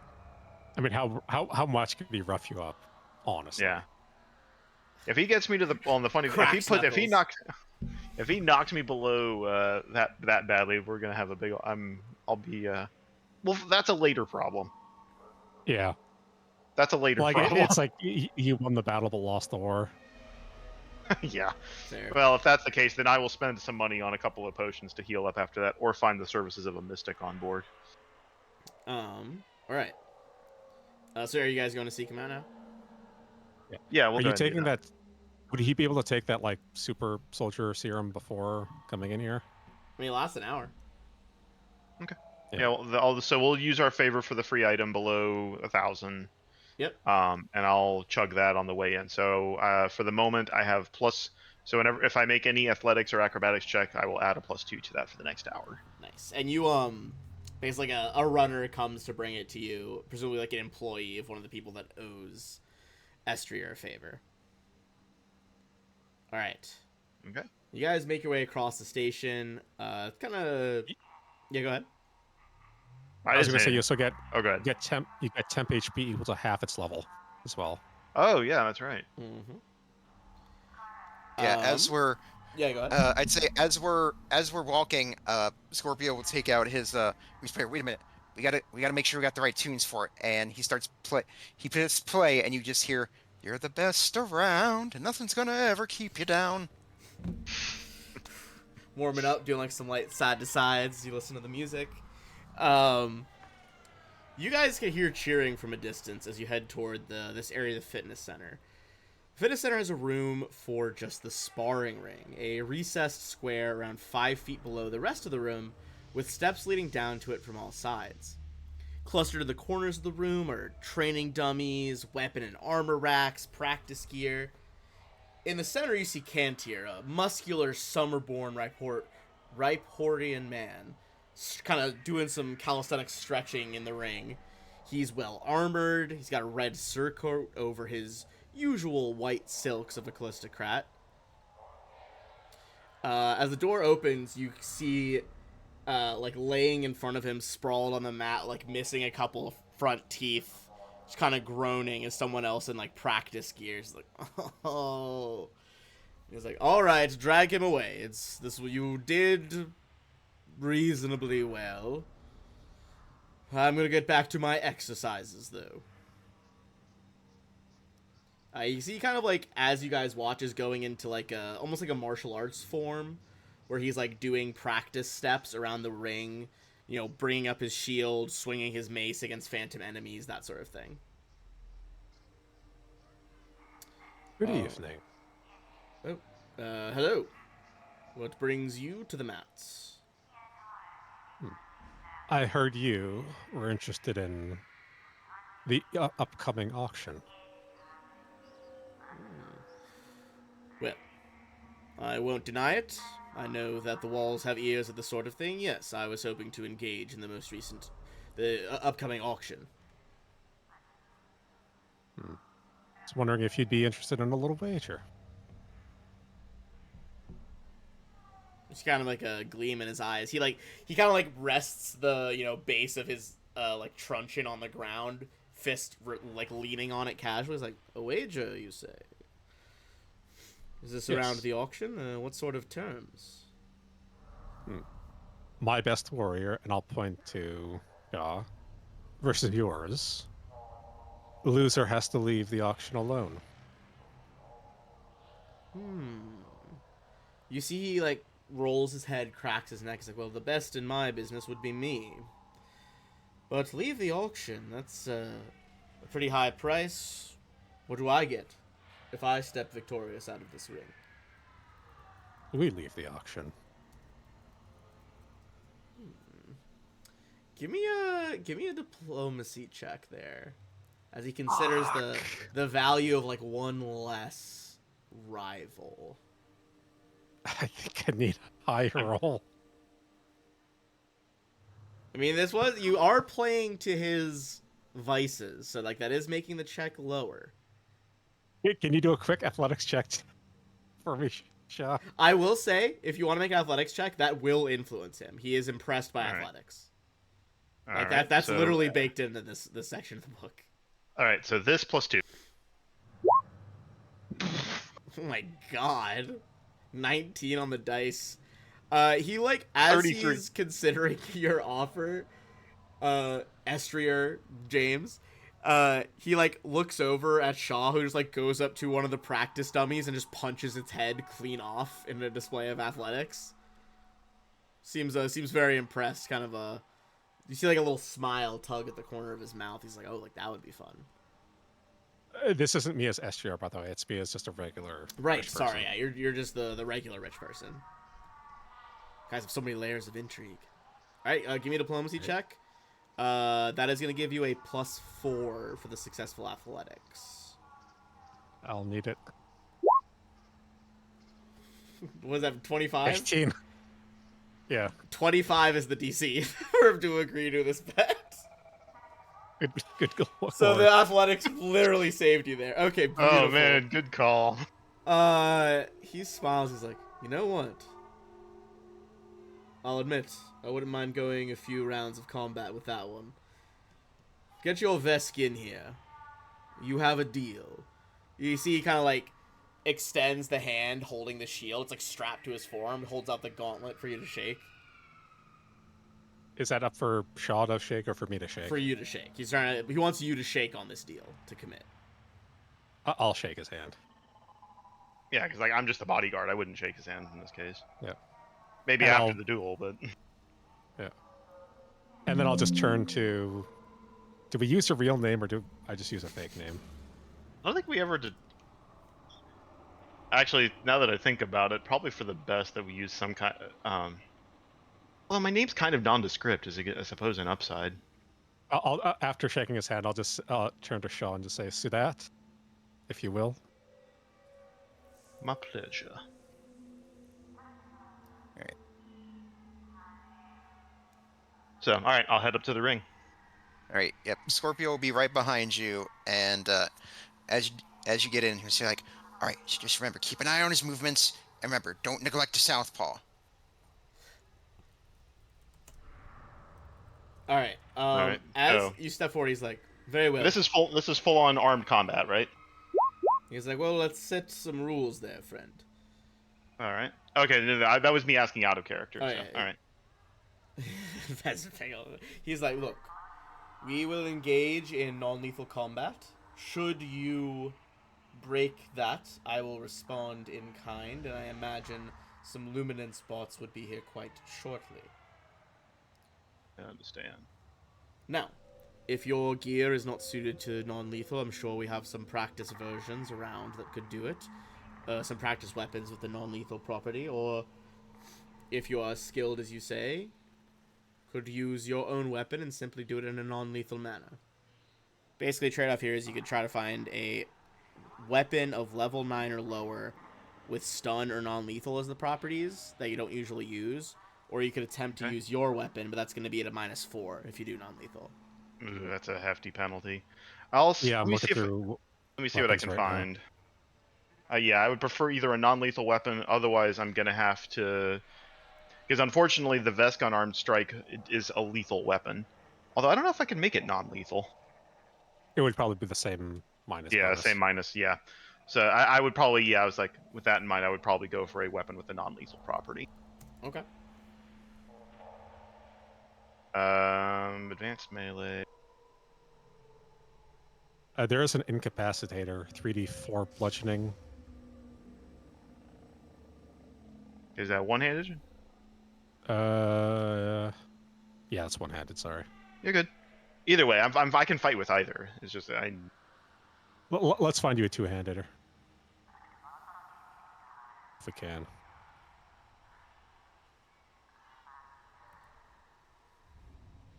All right. Yeah, feel free to Okay. select level 9 or lower, but other than that, there's not really a restriction. All right. Hold on. Is there any non-lethal advanced weapon that you can see? Oh, there's only one. It was a basic tacklash. I think the incapacitator might be the one. Can he grab list like a training shield just to use? If you want to use a training shield, yeah. Yeah, the incapacitator's the best one. So yeah, I'll probably grab that. I have not used a shield with this yet. I'm guessing, but it would go. That would actually be a good. It looks like it would be a good comparison to what he's using. What do we can get up to a 9th level shield as well, right? Let me see. Can you only get just the weapon, or can you use? I think you can use 2 pieces of equipment. Yeah, you could grab a shield. Okay. I'd say 9th level or lower. The best one would probably be a gravity shield, I think, or a knight shield. The knight shield is a +1, +2. Oh, that's above. Sorry, that's above 9,000. I'm an idiot. Oh, above 9,000. Sorry, no. I mean, it's supposed to be below 9,000. The ones I was just listing are not below 9,000. I wasn't looking. I think those are a Or is Solarian it level weapons, 9 too. or 9,000 credits? Oh, level 9. Excuse me. So anything below level 9. Okay, so then knight shield is the one. Yeah, that gives you +1 EAC, +2 KAC. It does give you a -1 armor check penalty, but I ignore. I basically. I don't know if I ignore it from shield. I ignore it from my heavy armor and stuff. I think you do. I think I did the same thing with Trax. I gave him some like extra arms jutting out his back, and he had like a little shield that would come down. He had a lot of, like a fucking tech marine from Warhammer. He had a lot of shit going on at once. Yeah, I think even if it's just a -1, it doesn't affect my athletics. It doesn't. It would affect my acrobatics, which might be a thing if he gets me in a grapple. But I think I can break out of that. Yeah. Yeah, I'll take it. Night Shield, all one word. KNIGHT, like a medieval knight. Oh, gotcha. Okay, yeah, it's not showing up in the gear in in Archives and Nethys to me.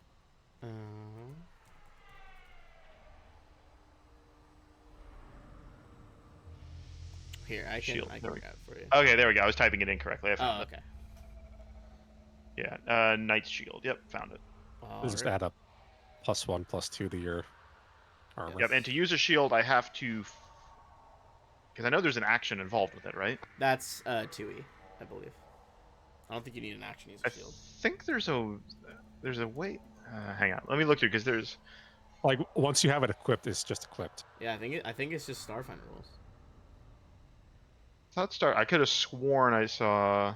In Pathfinder 2E, you have to take an action to raise your shield as one of your 3 actions. Oh, here it is. Shield rules. A shield bonus. A shield bonus represents having a mobile physical barrier. You As can a move align action, your as a shield. move action, yeah. Yeah. This grants you the second bonus listed. So for the full bonus, I would have to use the move action for that, which I may do. We'll see. Because then, if I honestly, my full attacks have never gone well, so I might go with more aimed strikes. Okay, so I have a Knight's Shield and I have an Incapacitator. What I'll do, Ben, is for the sake of just, I don't feel like taking the time to program all that in, I'll just swing with the Storm Dashko because it's still going to be effectively the same thing. Okay. Or Is it also a 3d4? No, I'd have to roll damage separately. I'd have to. I can program it real quick, I guess.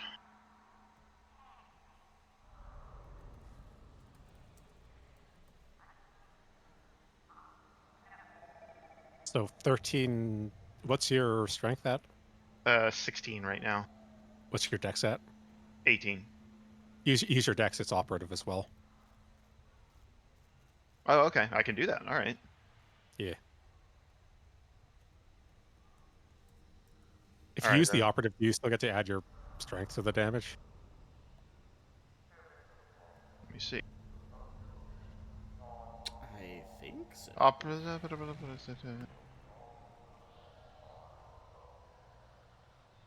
Any character can add their dex modifier rather than their strength bonus to the melee weapon, but it doesn't say that about the strength bonus or about the damage. So I think it would be regular damage. I would still use my strength for damage, but I can use my dex for the attack roll, which is good. Nice. All Yeah, right. because you can't add like dex to your ranged stuff, but you can with melee. which is Then the let me big get this trade-off. loaded in real quick. Okay. He's just stretching as you get ready. He's also like, if you want to use any technological items or temporary serums or anything, feel free. Not Is he just that cocky? Oh, he seems to inject one in himself. Oh shit. Hey, the potion already did the thing, giving us that ridiculous result. True. 3D4 type. Sorry, this is taking longer than I want.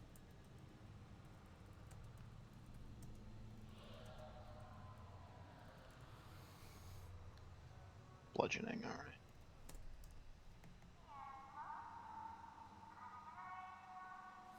I'm specialized, so that's good.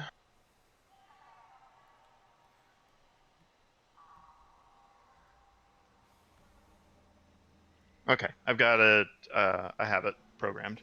All right. And then for so my AC would be +1 to this because of the shield, +2 if I take the action to align it. Okay. Yes, I think that is how it is supposed to be read. I think we were mistaking that Yeah. for EAC and KAC. Yeah, 'cause I pulled up. I have the shield rules pulled up. Should we? We're about at our normal bathroom break point. Do you want to do that? Then we come back and we'll do the fight. Sure. All right, we'll be right back.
Shaw, remember, sweep the leg, sweep the leg.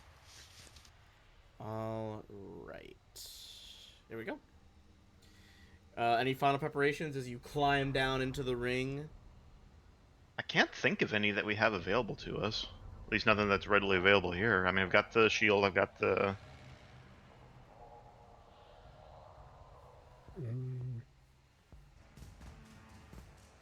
Excuse me, sorry. All right. Would I be able to? Uh-huh.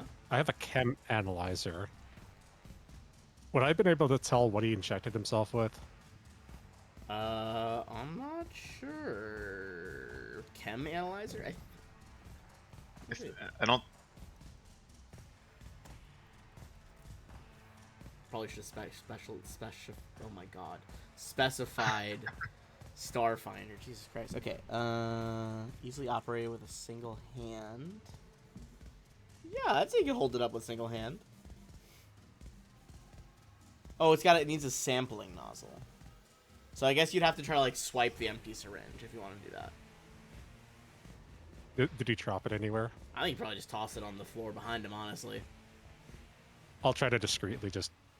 I'd say give Walk up me to a stealth check. I think you probably just tossed it up on the steps.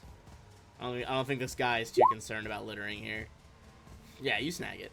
Give me a medicine check, I believe, to identify it. Yeah, I think this has a +4. Yes, I think it gives a negative +4.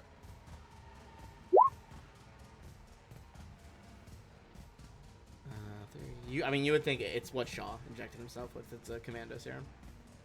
Okay. So he's got some temp HP, so Yeah. 2 temporary hit points, basically. 'Cause Yeah. it's half rounded down, right? It should Yeah. be rounded down, yes. All right. Okay.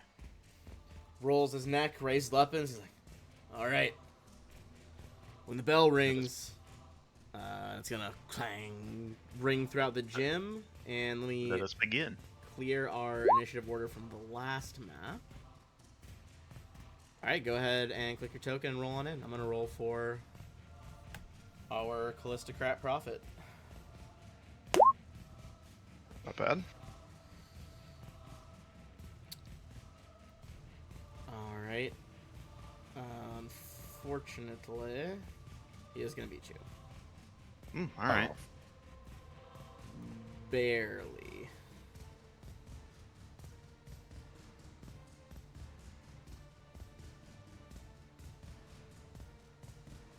All right. As the bell rings, he takes a pause, and then you see blue light kind of blur around him, and he charges through the air at you at an incredibly high speed. As part of that, you see he tries to, like, as he's charging, sweep his, like, static shock truncheon low at your knees. He's going for a trip attempt as part of the charge. Okay, is does something my that- CMD go for that? Is that combat maneuver defense? Yeah, well, it's your KAC plus 8 in this version. But yes. Okay, it says CMD listed, so yeah. Oh, it does on yours? Yeah, then it's CMD. Oh, right. I think it auto-generates it from your KAC on the sheet. Yeah, which would be +1 because of the shield. Yep, what is it? 37. 37. Ooh, 35. As you kind of, like, stumble a little bit, but, like, brace your rear foot and don't go down.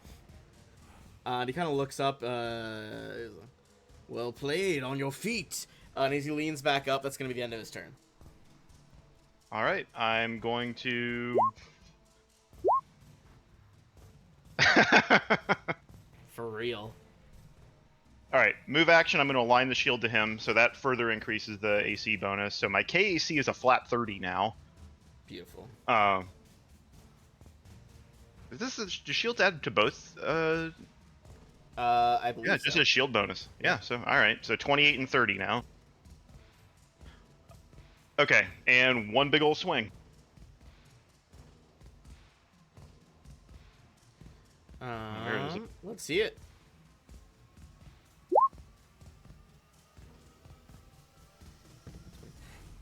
You go in low with the incapacitor, trying to counterstrike, and he brings that big fucking shield in your way. Yeah, I figured that would be a little...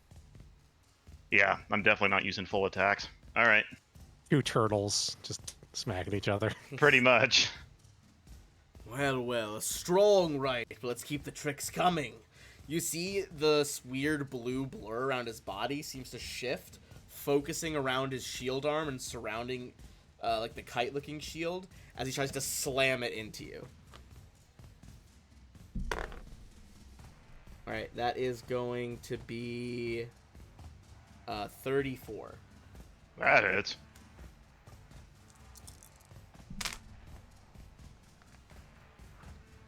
It's going to be 24 bludgeoning damage. As Wow, you see, this kinda, guy's you like a- see Shaw like rocked back as the shield like slams into the lower jaw. Excellent, excellent. Come on, keep it coming. Oh, whoops. Wrong thing. Wrong pool. How many So goes 24, up? right? Yep, 24. All right. So math 60. So I took off the 2 temporary hit points. Why can't I math 66? There we go. It's okay. You can also, you don't have to do, Okay. you can just type minus the number and hit enter, it'll subtract it. Oh, all right.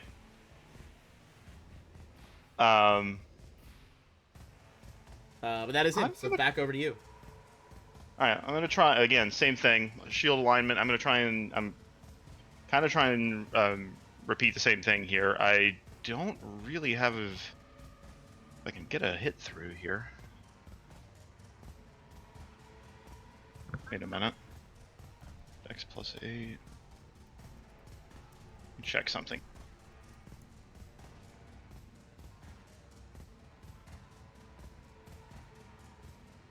Oh, I need to add, I forgot to add the +1. So this didn't, I don't think this affected last turn. Ben, I forgot to add the +1 on the attack roll because of my weapon focus, because of my versatile focus. I don't know if a 24 would have hit him or not. I still think that'd be too low. That is just shy. Very close, Okay. though. 25. All right, but adjusted. So, because I noticed that my other dex-based weapons were higher, and it took me a second there. All right, back at him again. What are the rules for trip attacks and stuff? Like, what about them? I don't know how they work. I haven't actually looked into combat maneuvers at all in this. Basically, you can make a combat maneuver as a attack roll. Okay. Most of them are usually, unless you have improved versions, equal to KAC +8. Is what you're Okay, trying to hit. and I do not. I think it's best if I just keep swinging. Yeah, he's probably got a good KAC like you. That's not even bad rolling. I'm just not getting quite there. All right. He's to do that, and he's gonna go for a full attack here. He's going to, with the first attack from his ability, he's gonna try to trip you, and then Okay. go for a hit. This guy's good. As he brings a leg around in a spin, tries to sweep your legs. What is your KAC? Or sorry, not KAC. Your fucking CMD. Because of the shield, it's up to 38 right now. What's your CMD? 38 CMD. 38. Ooh, alright, you're gonna stop him again. Kind of like frowns in annoyance, and then brings his, not with that weird energy again, but just brings his shock truncheon around and a strike. Seeing this trip failed. Oof, no, that's not gonna do it. 2 on the dice. You parry it away with the incapacitator, and it is back over to you. All right. Next verse, same as the first. I'm just. You imagine Shaw's just got the full focus look on his face at this point. Sure. Yeah, it's playing defensive, trying to be careful about it. All right, I'm gonna spend a reroll on that one because Oh, I'm tired no. of missing.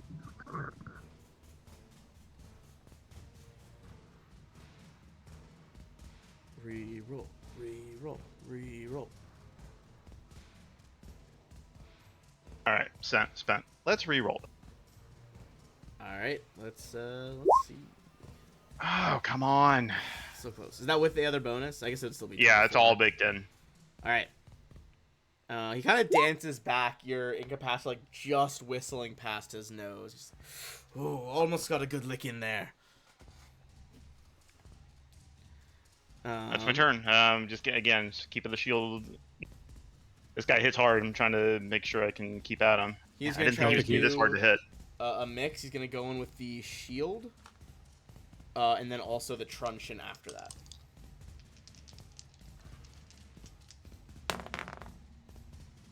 Okay, that's gonna be a miss, but the truncheon 29 is also a miss.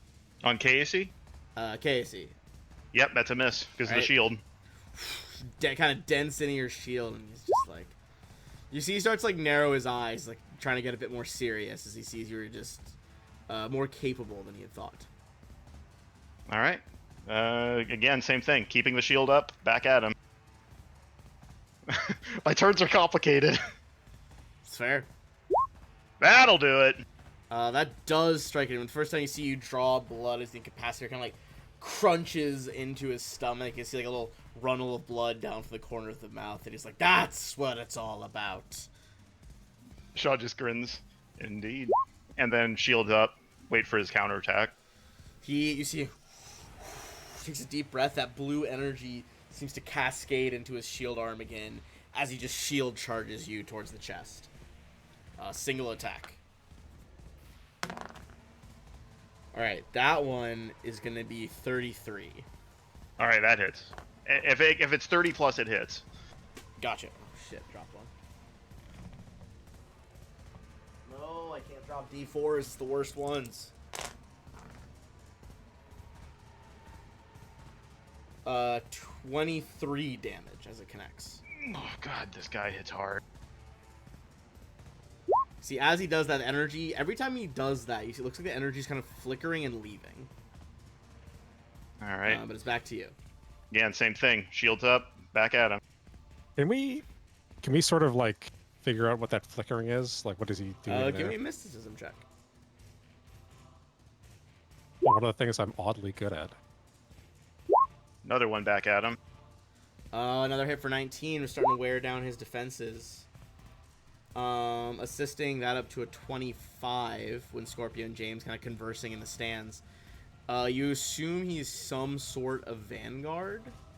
Probably one that focuses on exergy, which is all about like taking multiple moves, combat maneuvers, and that kind of thing. You think he is spending his energy to make these empowered strikes, and then when he does a lot of actions in one turn, regaining them. Okay. So he sort of like waxes and wanes Yeah. in power. He, Okay. he can't do it a lot of times, but they're basically at a game. Exergy people can like once per fight. When you do 2 full attacks, you get a free entry point. He can still get entry points the way other vanguards do, but that was how he did it that time, kind of quickly. Yeah. Crack him again for 19. Right. I subtracted that. He doesn't look bloodied yet, but he's starting to move a little slower.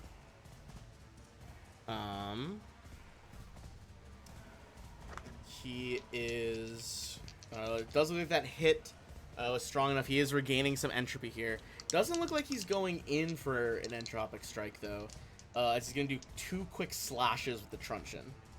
If I can stop Alright. throwing dice tonight, that'd be great. I have no idea. Alright, that's a miss. That's over 30, so that one will hit. Yep. Alright, so this one, some non-lethal electric damage. That is going to be 20. All right. Where the hell did that dice go? Scorpio, you there? Yeah, I'm here. You got any channel points? For the Yeah. curiosity? Let me. I'll go ahead and burn some real quick. Shaw, back over to you. All right. Starting to pant a little bit, getting through your My stamina toughness, here. yeah. All right. Again, same thing. Keeping the shield up. I'm just trying to be as soldier training, being as methodical as I can, trying to deal with this guy. It's not sexy, but it's. I think Shaw's about more focused on the results. All right, And then makes sense. That's the title of his autobiography.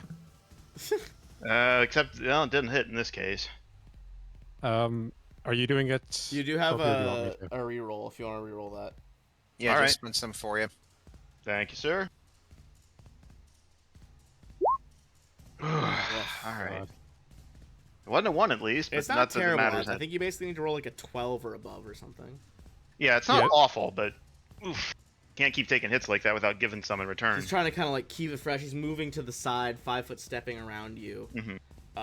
And he will not use his pool right now, but he's gonna go in with that double truncheon again.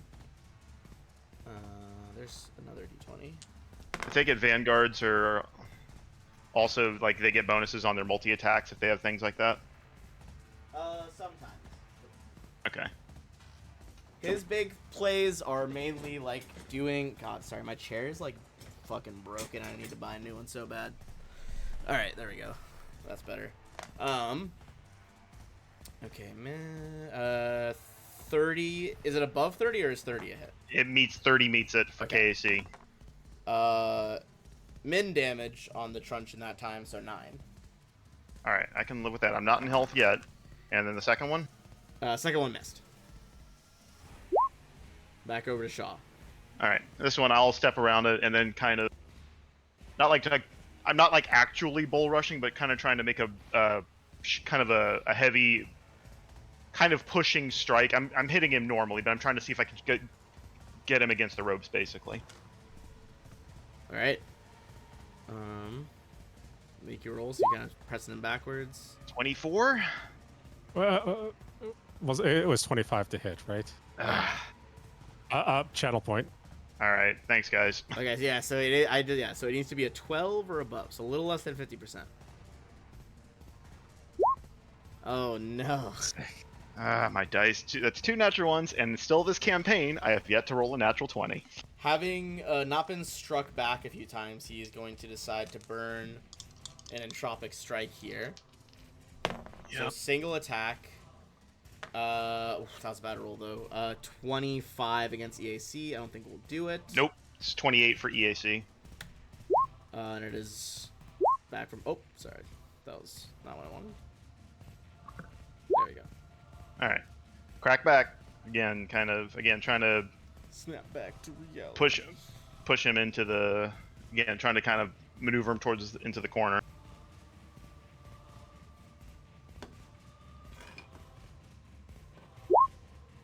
Oh, Oh my god, it's always by 1, too.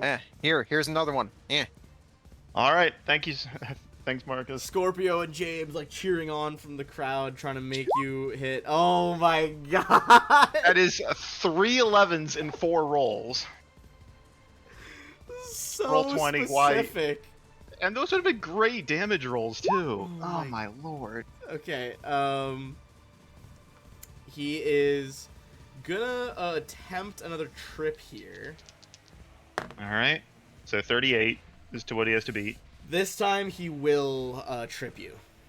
All right. As he kind of smacks your ankles with the shield. You go down your back, and he tries to bring the mace up over his head. So I'm flat-footed right now because I'm on the ground. Oh my god, he got a nat 1 though. So you like roll to the side at the last second, and the truncheon buries itself in the mats next to your head. All right. Move action, stand right back up. Does that get an attack of opportunity? Not in Starfinder. All right, so move action, stand right back up, but that does mean I don't get to align the shield this turn. So it's 29 to if he wants to hit me this turn, but again, trying to crack back.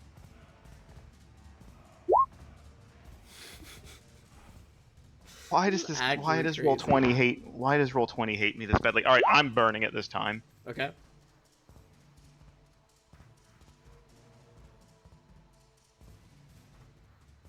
It is cool in real time. We're not at 10 rounds, so this is all like less than a minute. You guys like circle each other, going for these strikes. Oh my lord, my dice tonight.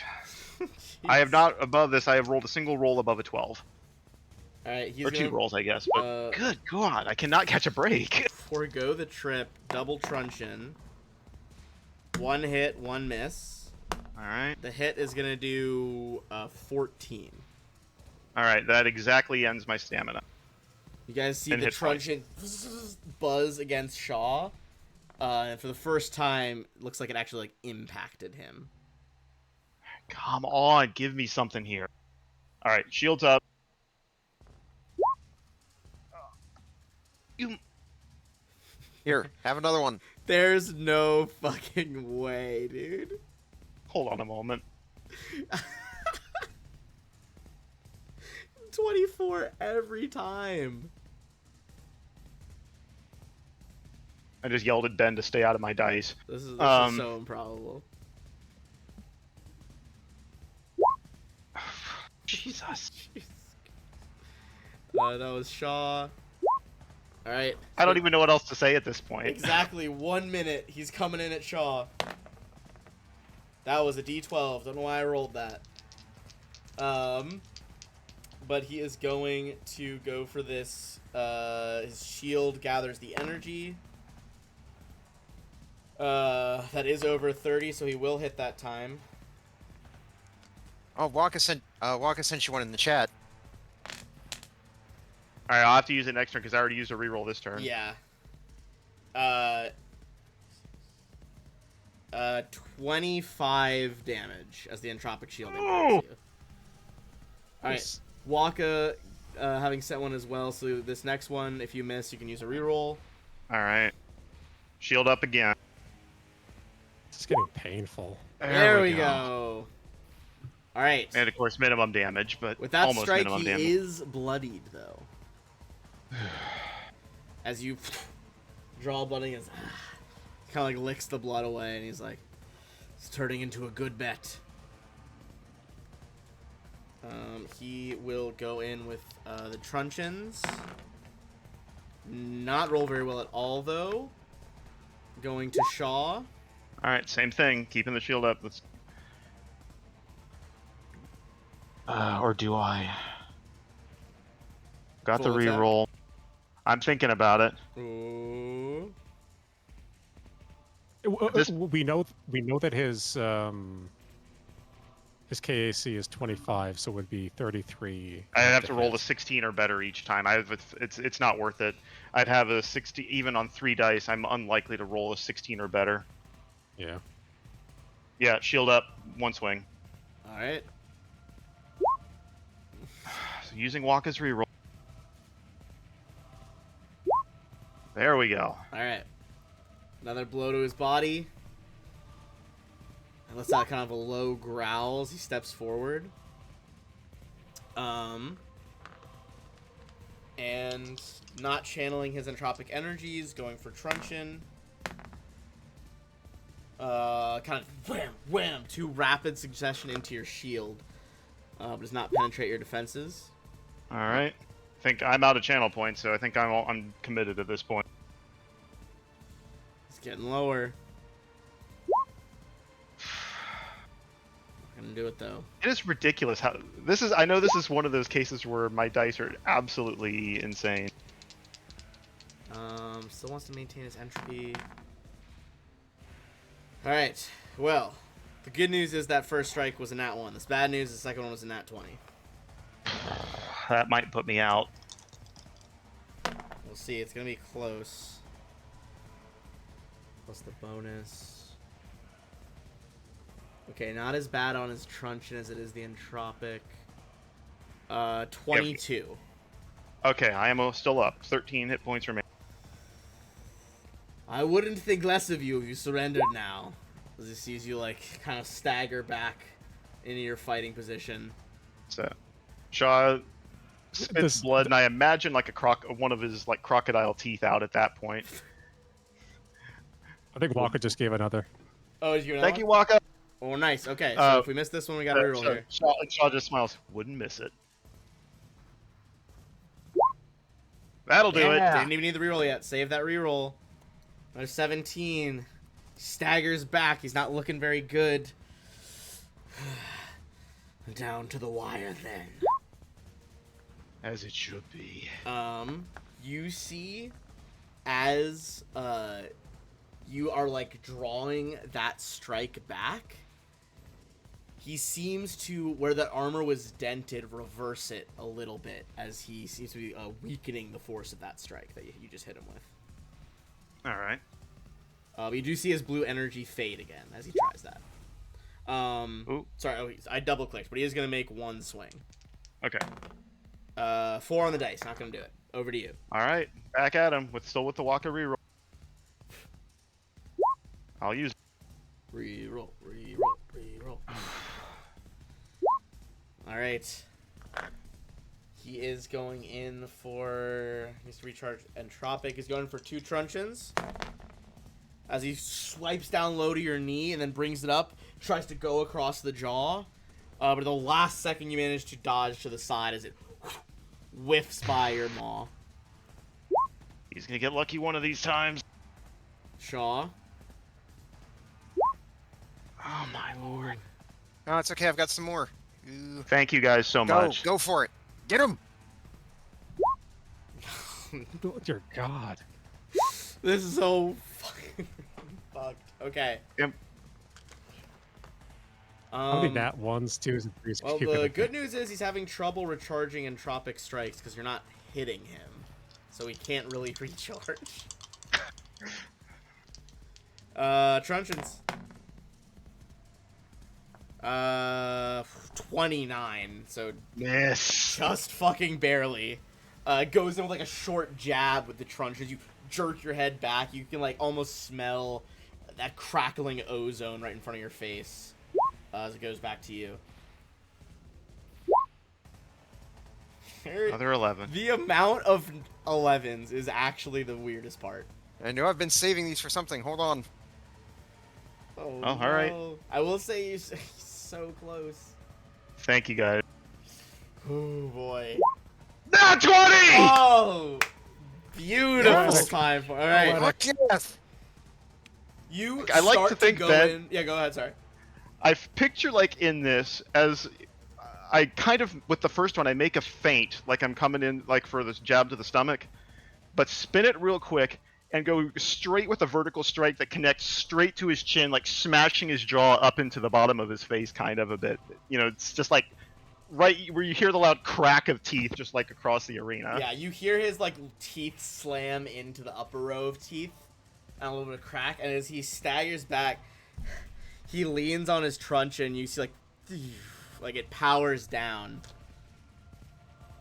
As he deactivates, he's like, all right, I yield. Well fought, Vesk. Very well fought. You got Shaw like, staggers forward and extends a hand to him. yeah, he does like he grabs like your gauntlet as opposed to the hand, just like farther up the arm. Hmm. Does a shake. That was magnificent. In his rich guy disguise, James starts loudly clapping. Bravo. Is it like loud clap or is it like the golf back of the hand clap? Like the fancy sort of like Like the golf clapping. Like brava, like really loud clapping kind of thing. That stuff. Ugh. Shaw is like, and I'll help him out of the ring too, and just like staggers to a bench, and I think we'll be taking that some a rest for some stamina points here in a minute.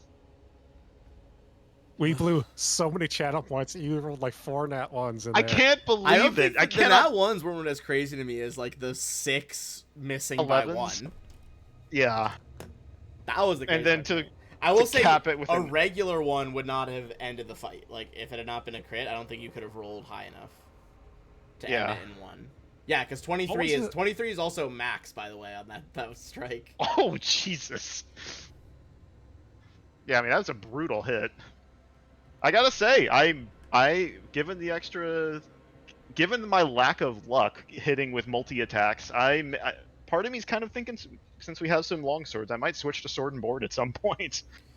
Swordboard is surprisingly spicy in space. Do the same thing that Jax did. Get some arm implants and just have a free Just have shield more than 2 arms. floating around. Oh man, I guess. All right. Did we encounter a lot of Verthani after Jax joined the party? The like gangly, black-eyed people. Athani, Verthani. They're from Verces in the Pact Worlds. send a picture. I definitely have some Verthani in here. Let's see. I'm running for my home group. I'm running Signal of Screams, where there's a lot of Verthani, and I showed them an image where and they're like, "Oh, we don't like that at all." But this is exactly what I'm picturing the way you're describing it. This is a Verthani. They're very known for implants in their culture. No, we didn't fight any when I joined. They're also like I they remember look that human, face except that for the fact that they have black eyes, and are not only super skinny, they average 8 feet tall. I would remember seeing a face that cursed. It's pretty. Yeah. They're pretty creepy. Although All I could do think during that fight- love Verces as a planet. It's like tidally locked, so there's like one twilight strip down the middle that's livable. Then one side faces the sun, one faces away. I love that. I aesthetic. kept thinking of this clip whenever, like, during the whole fight. Hold on, I If gotta you've ever alt fought tab over to Discovery. Discord. Yeah. Yeah. Miss. We love absolutely whiffing whiffing Discari every time. To be fair, Oh. the gods are whiffing too. I mean, yeah.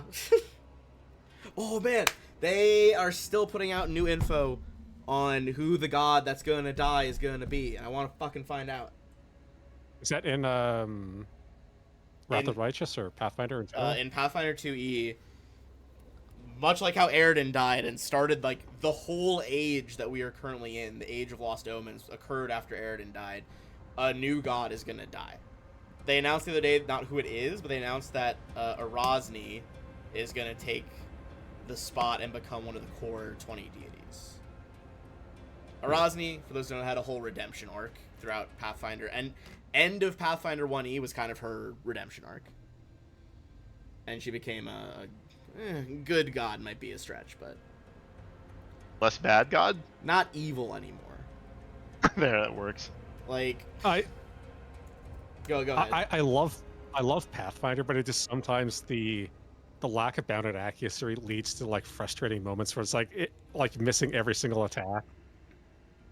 Yeah, I mean, One build I have in Wrath of the Righteous is just a Magus Sword Saint plus I think Mutation Warrior, mhm. and it's like you spend your Magus magic points to just strike through reality. It's like Dimension Strike, where you ignore their entire like dex bonus. Dude, stuff like that. I would love to run, like, be able to say I ran every 1E adventure path. I don't want to run Wrath of the Righteous in person. Like, it's really fun as a video game because I don't have to spend brain power to mechanically in person do all of the mythic stuff. It's balanced around. You need like somebody to dispel shit and dispel enemies. Oh, you're boned if you don't have Dispel. There's no way. Yeah, it sucks because Nenio, like, it's her opposition school. Ooh, So, that's Like, rough. she needs like two spell slots for slots every for of it. it. But Yeah. the only upshot That's is not like you ideal. can get her to have a build where she just uses weird and phantasmal killer to just AoE kill shit. Yeah, scare people to death. Okay, I was trying to find her old. All right, so I'm not gonna go into Rasni's whole history because it's really cool, but it's really long. But like, example of her not being as evil now. Some of her old titles were the Lich Queen, the Harlot Queen, the Red Crusader. Now she is the Red Queen or the Unyielding. Sounds like lawful neutral vibes, kind of. Oh no, Was she lawful evil or chaotic? she's still evil. She's just less evil. Oh, fair. Her big thing, she was really tricked into being kind of evil for a long time. And I think she did accept it, but like it was not her fault initially. So like a Yeah, but big what part you- of her new areas of concern is like being worshipped by like the abused or like the tricked, people who like suffered unwilling indignations and things like that. She's a Gotcha. baller. I like her a lot. But I don't know who's going to get killed. I'm very interested to see. And the first hint they gave people were like, wait, someone's going to die, is they've announced the first what they call rare class for 2E. Whoa, damn, been here already. Wow. Yeah, I didn't realize it's been that long. Holy I shit. just- That's crazy. The new rare doesn't class, feel like- though, I forget what it's called. but like the flavor text of it is you can only achieve that class if you have had like the blood of a fallen god on you. So apparently it's gonna be part of some new AP where they announce that class, and I guess who died that made this class possible? So Fucking weird. All right, so Ben, I'm gonna go ahead. I need to remove the incapacitator from my sheet, right? Yeah, Yeah, it's 'cause I leave it's it meant here. to stay here. Sorry, what were you saying, James? Go ahead. I was just gonna quickly ask, you guys that are subbed, are you tier 1 or tier whatever? I used my prime sub. Oh, okay. And that's just a tier 1. I guess it would be, yeah. So I don't I am entirely upping know mine what from a tiers. tier. I'm upping mine from a tier 2 to a tier 3 just for the channel votes. There you go. I mean, I'm not gonna complain, but that's really fucking funny. They're really That's useful and we need them. That's a Chad move right there. What a power play! Especially when I keep rolling like an idiot. Holy shit, that's honestly didn't- really I didn't- funny. But I didn't I think this fight would need channel points this much. God. To be fair, the last campaign you were in, you guys were like level 18 to 20. You guys had enough weird ass tricks to not need the rerolls as much. Yeah. We could use like resolve points to reroll things. We didn't need to. You as guys had much. like each had like 3 abilities to do rerolls with resolve. Yeah. Every time you And did a we skill were- check, you had like plus like 29 on everything. But on the upside, Ben, I broke the seal. I finally rolled a nat 20 in yeah, combat. that's actually fucking finally, dude. This is session 19. I have finally rolled a nat 20 in combat. Right. So I'd say as you're on the bench, Scorpio just runs over, looking like a trainer. It's like he's like, quickly grabs a towel and he's like rubbing like the blood and whatnot off Yeah. your face, and then he's like, Hell yeah. putting the water in there. He's like, Shaw, you did it. How you feeling? And he holds his whole hand up in front of your face. How many fingers am I holding up? Shaw looks deadpan right at him. 14. It's like because like On one James, I think hand. he's got a concussion. Shaw laughs. Yeah, the But fucking opponent chuckles as well. I'll try to see to his concussion. I don't actually have a good. No, I was trying to. I We'll need to see, roll a bluff for that. Give me a medicine check. Yeah, we'll take 2 hit points back as everyone just like dotes on you for beating this hard opponent. Ugh, yeah. You look like Rocky Balboa at this point. Oh, 100%. You see, Like you gotta- Cage, you gotta Rocket cut the coach. Cage. as you guys are like tending to him, you see Cantor kind of like stagger to his feet, spit a tooth out, and walk up to you, James. Masquerading. Well, I suppose a bet's a bet. Let it not be said that I renege on my bargains. No one can say it wasn't a fair fight. You both. Shaw chuckles. He Now kill like each other. laughs and then it's like as it like holds a rib while he's laughing. Hurts to laugh. Yeah, he's like, oh, that hurts a little bit. Yeah, it does. Well, I wish you all well in bidding for the White Wind. Here, Safe. this'll you can take my personal set. Think of it as you did do the hard fighting. He's saying this to Shaw. He's gonna gift you a set of reconfigurable training weights worth 200 credits. All right. They I'll don't take really it. have any mechanical value. They're just dope training weights. I mean, that fits. Given that one of my prime downtime activities has been exercise, I'll take it. Yeah, they're basically like they're like, like gold leafed dumbbells. I like to imagine like those dumbbells where you can put in the handle, twist it, and like goes to like the next notch. Now it's like the next weight. Yeah, actually, I have one. Oh well, fuck. Then you don't need to imagine it. It's that, but it's Yep. gold. All right. go Shaw, go take spray it. paint yours gold, and that's what it is. I mean, that's about all my can of Retributor armor is good for at this point. That's fair. Look, I just use Rust-Oleum gold for my Custodes. Shit's bright as fuck. Yeah, and probably doesn't come out crunchy. It never does. So, in any event, That is also Yeah. going to be for defeating him and like removing him as a potential rival for the auction, everyone's gonna get 1,200. Sweet. So 36,325. You said 1,200? Correct. Yeah, so 36,325. Hell yeah. I think it's nothing but bed rest for you for the next few days. Yeah. Shaw grimaces. I will say your next frickin' social calendar event that you need to attend to avoid suspicion isn't for like another 2 days. So Yeah, I think Shaw, unless there is something urgently pressing you all need me for, I think he might let Wilco and Refine take care of that and rest up for a couple days, and then I'll pop a potion somewhere at the end. Yeah. So I'll get. I mean, man, look at this guy's schedule. This guy's got it easy. He's got banquet, he's got tea, he's got dancing. I mean, I wish I had a schedule like that. Shaw kind of chuckles. What good's a social schedule without a broken rib or two?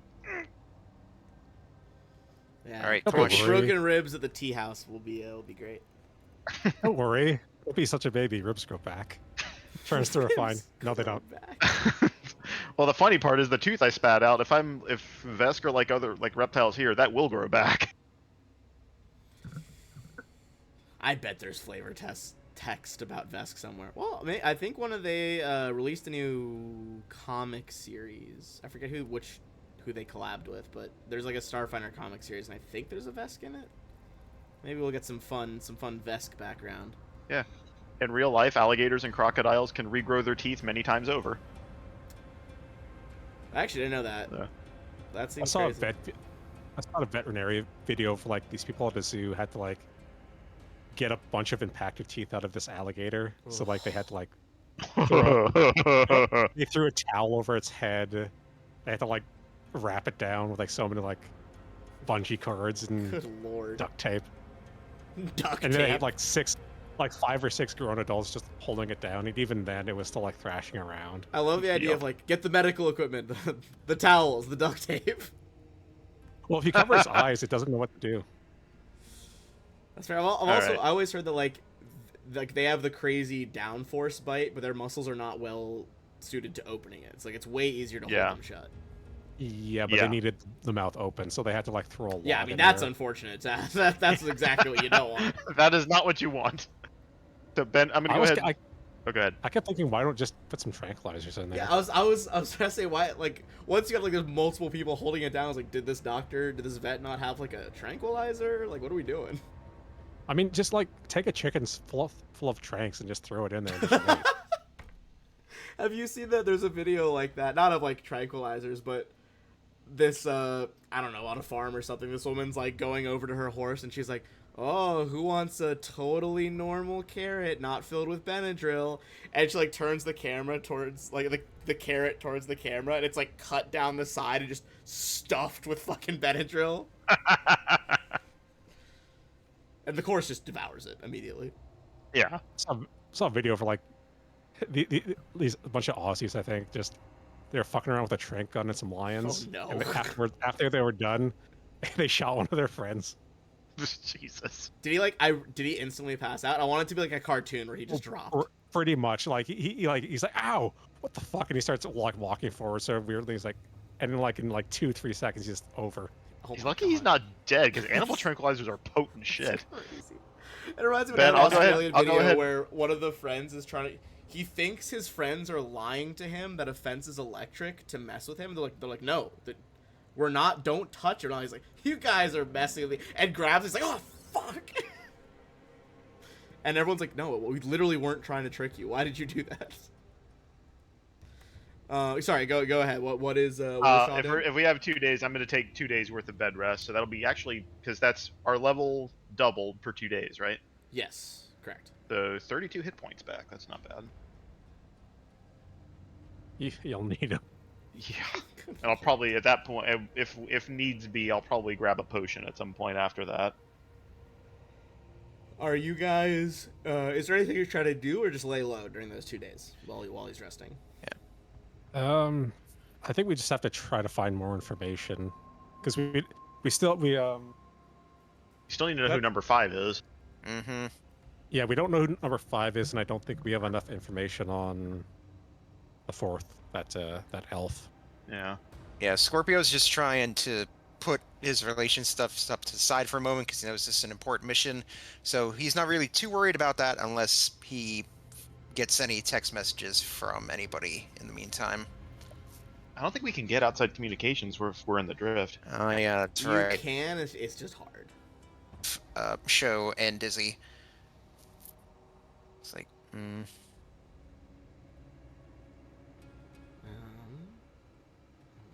Well, let's see. 2 days are passing. Okay.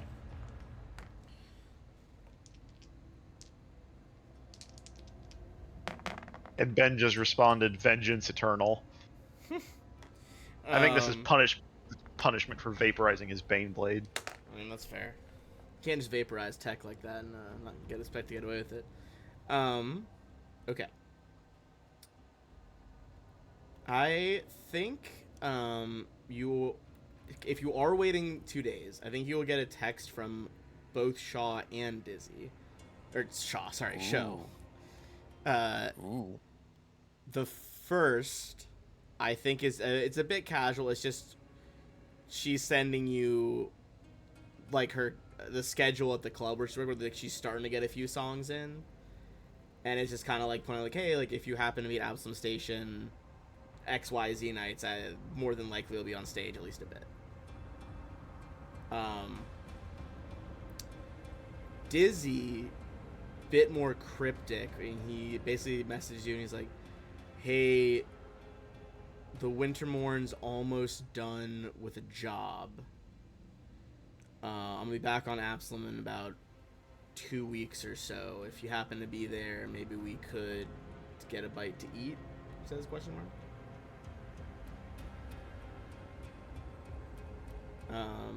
And you can kind of respond at your leisure because there is like a communications delay. They don't even know where you're at, honestly, so they're not expecting instant communication. All right, cool.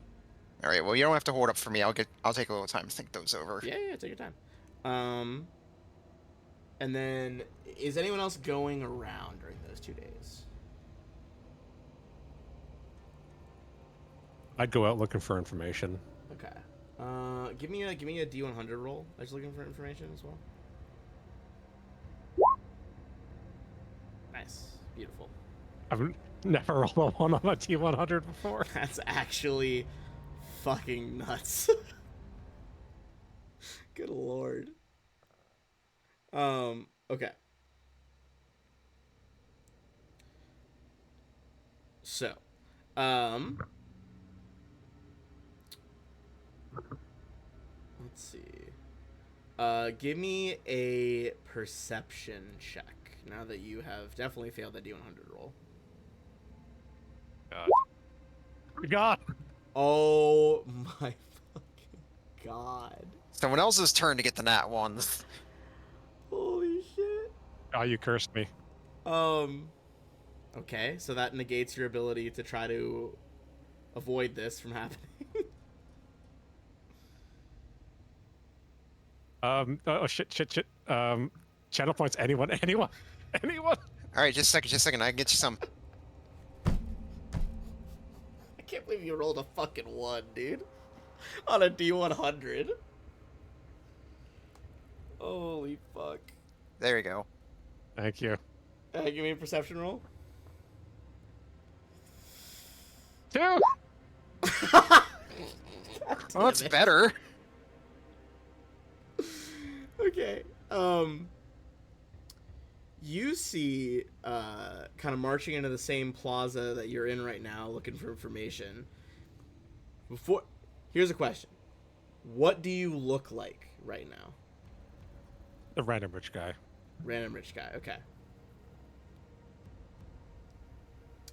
All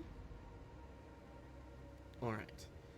And you said you were gathering information. How were you gathering it prior to what's about to happen? I'm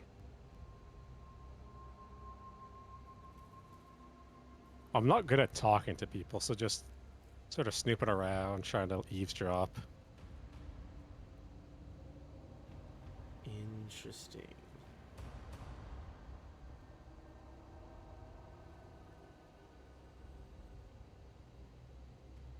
All right. So, as you're kind of listening, and we can make a check in a bit to see what you overhear. As you are doing that, another figure kind of walks in, happening to end up at your end of this area, and bumping into you. This, of course, would be Lean Rizoria. Roragi.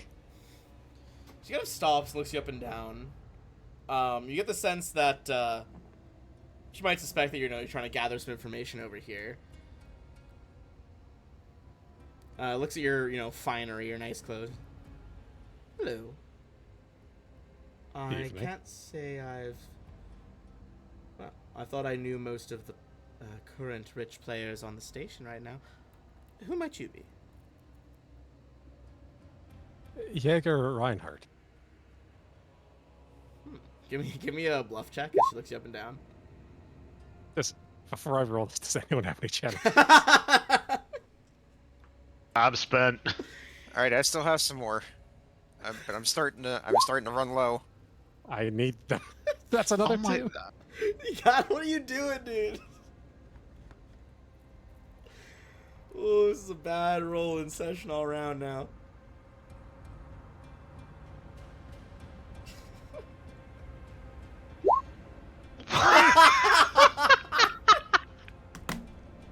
Once again, One, that's, two, that's three. still better. What on D100? Nat 1, 2, 2, 3. Like, Just full panic. I will say, the one fucking bright spot right now is that of the crew, she didn't see you steal the fucking ship, James. You weren't there. Oh, is this somebody they've met before, or This is the She person was- that built the ship you're flying, that you guys stole, that the crew stole. so the person that the crew steals the She's ship the one- from eventually yeah. comes looking for it. She's the one If that you were roll like, oh, I heard D100, she's she sniffing comes- around the it's Elven easier. place. yeah. Yeah, she's the one we jacked the tuna off of. Are you here for the auction? I am indeed, yes. Are you thinking of participating? Oh, I was thinking about it. There are a few large players. Oh, there's a number of participants, although I hear less than there were a few days ago.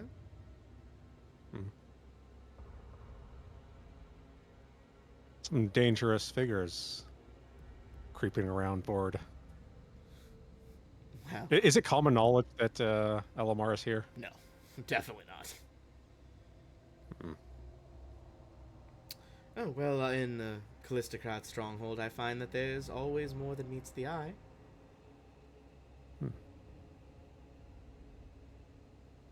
I think I figured out who hired. Well, if you are going to be competing in the auction, then I do wish you luck.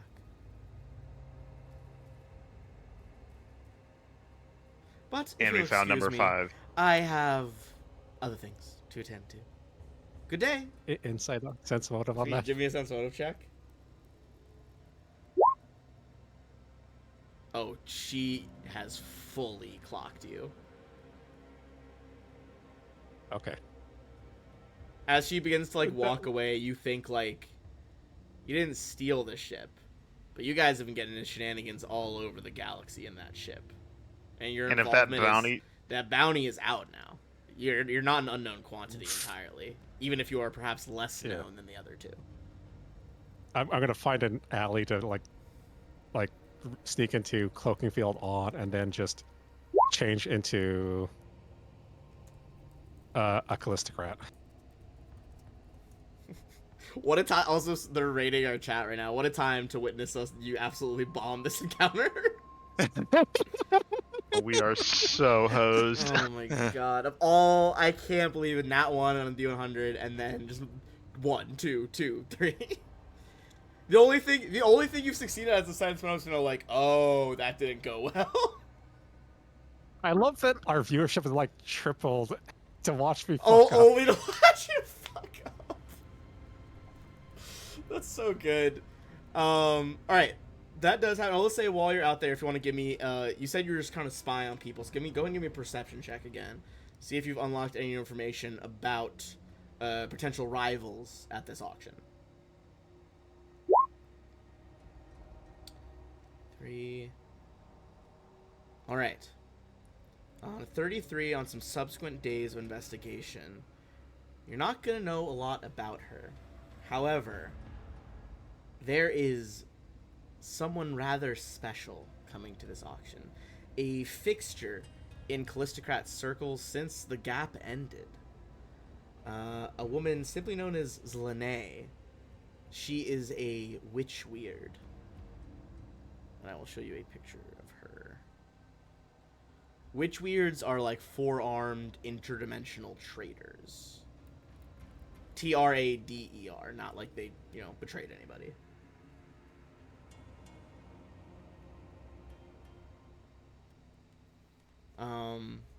You don't quite know a lot about her, but you do know that she has been a central Callistocrat figure since the gap, so for at least 300 years or more.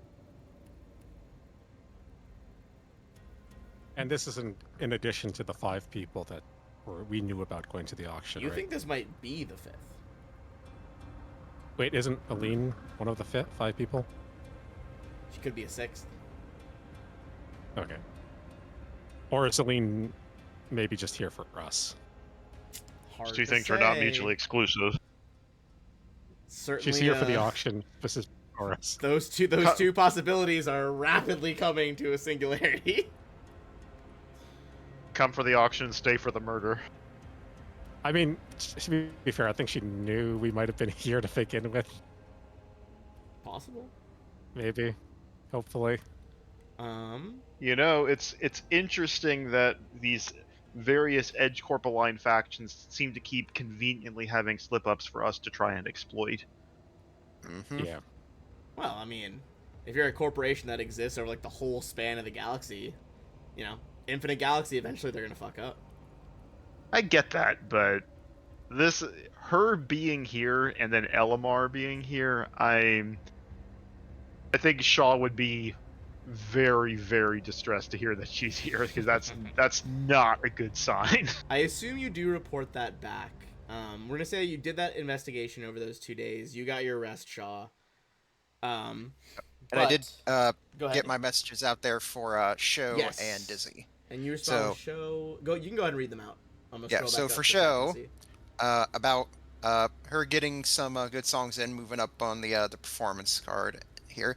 Said, congratulations, still out on the job, but I can't wait to see you again. Looking forward to that bubble tea, and maybe more, winking emoji. And to Dizzy. And Dizzy responds about the Epsilon station. Big things happening with the tuna, but eager to see you again. If you like bubble tea, I know a good place. Winking emoji. Ooh, Scorpio beginning to master the uses of emoji. So You need to make a choice there, my friend. say, no, I can make the poly armory work. I know I can. Poly armory. We're barreling toward that scene in Mass Effect 2 where if you try to romance multiple people, they confront you in the commander's quarters and are like, choose one. It's Tali, anyways. The guy's got to be Tali, just so we all know. This is true. Well, yeah, obviously. Okay, good. I'm glad we're all on the same page.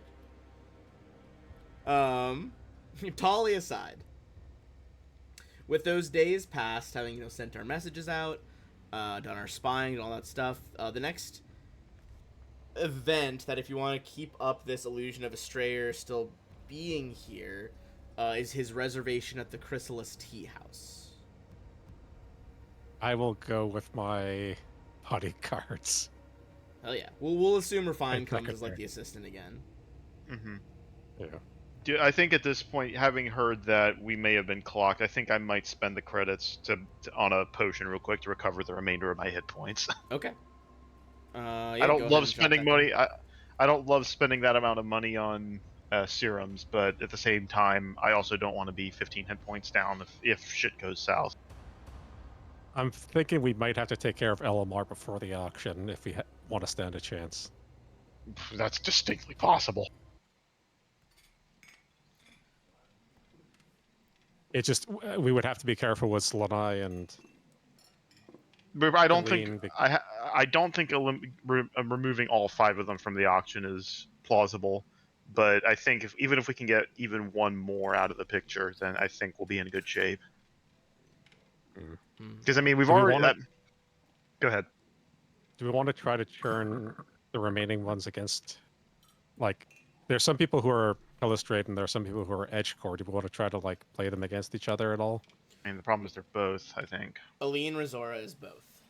She is a Callistocrat in terms of like her life philosophy, but she works for Edge Core. She's one of their like CEOs. Right. I'm back at full health. Damn, that was a high roll. Very nice. But potentially some more information to be gathered that could influence those choices at the tea house. So, early afternoon, the crew heads to the Chrysalis Tea House over in the Contemplation Wing. So I'm going to bring us back to our overworld map of Fortune's Heart. So we are down over here in the Contemplations Wing. The tea house's main room is illuminated by floating lanterns that hover near the ceiling. The tables have been pushed together to create one long seating area. Carved wooden chairs line the table, which is covered with a fine white cloth. Each place setting has its own teapot and several wooden tools. The scent of cinnamon wafts heavy through the air. As attendees gather around the table, an elderly Kasathan man emerges from behind a curtain near the back of the room. The chatter from the various attendees fades into respectful silence. "Welcome, friends," he says. "I am Tea Master Halaru, Mora Kelvas of Clan Saurus, House Verdi, Jeweled Eye of Ghislaine, and I am your host this afternoon. I hope we can all enjoy a convivial atmosphere together." There's a light smattering of applause as he does a little bow. As you guys look around, before we make a check, you can see this tea ceremony is being attended by roughly 15 Callistocrats of varying ranks, along with their retinue. So it is not unheard of that you guys have your fake retinue with you. Though Tea Master Halaru is leading the ceremony, it seems as though everyone else is expected to at least participate. The tools at your seat are intended to help in the kind of creation of this traditional spiced Kasathan tea made with black tea leaves and blend of cinnamon and other spices. An Adaran tea ceremony really has several stages, each of which are going to be represented by a skill check as you all sit down in your places. There are enough places for even those in the retinue to participate. The rest of you, this will be nice. It could give you some bonuses potentially. Estrier, the one pretending Estrier, you have the most on the line right now. Estrier would certainly know how to do this. If you fumble too hard, people might get suspicious. So the first thing that happens in the ceremony is that the tea implements themselves are ritually cleansed in bowls of fresh water. For your PCs to know exactly what to do, I'm going to need you all to make either a culture check to know that fact, or a perception check to try to like surreptitiously look around and copy the other people. Does anyone have any spare channel points they can? I will say, I don't Recharging. know that this is going to be worth channel points. I don't know if this is where to blow them. Shaw and Scorpio try to peek at other people, and you get a few disapproving looks as it becomes a little obvious that you are not down with this. Because as much as Scorpio likes tea, he's more used to just the kind where you just put it in the pot, just let it steep for a while, then pour it out. That's as complex as he's used to having it. Fair. Ooh, James though, on the other hand, posing as Estrier, nails it and is like one of the first people to participate. I like to think that like you witnessed one of these like through your scope at one point, staking out a target. So, As that step is completed, the water is then heated in a small stone teapot over an open flame until it is about to boil, before being poured into teacups. Dried tea leaves are then whisked quickly into the water and stirred constantly for precisely 2 minutes. You guys can either attempt a flat dexterity check, or a sleight of hand check for this step. These are the same.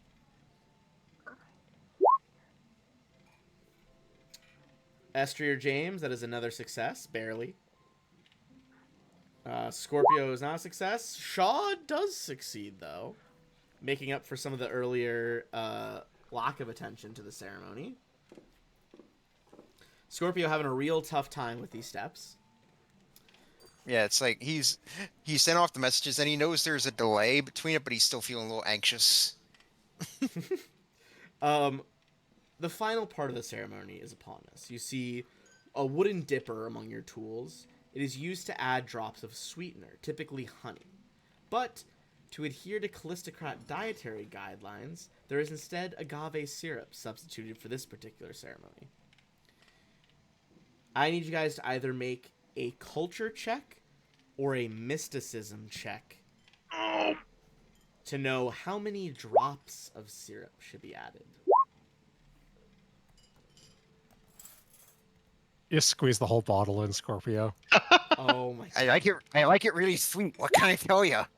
Shaw is probably about the same. Alright, Shaw, you and Scorpio pour far too much in there. But even as you do, James is able to nail the final check as well. I will say, James, just you had 23 on both of those. The DC for each of those was 22. Nice. So just barely holding it together. So Are any of the other bodyguards misbehaving, or is it just Shaw and Scorpio? Give me a quick perception check. Look around. You get the sense that a lot of these bodyguards probably got trained by their Callistocrats before attending an event such as this. So there's not a lot of people messing up like Scorpio and Shaw. After you guys after you guys have prepared your cups of tea, you all are given snacks and provided the opportunity to mingle. As this ceremony ends, I will say Tea Master Holloroo does approach Scorpio, who did perhaps the worst in the room at that tea ceremony. I appreciate your good faith effort and attempt to participate. I encourage you to return to my tea house at any time for instruction if you wish to learn the ceremony correctly. But in the meantime... Oh yes, go ahead.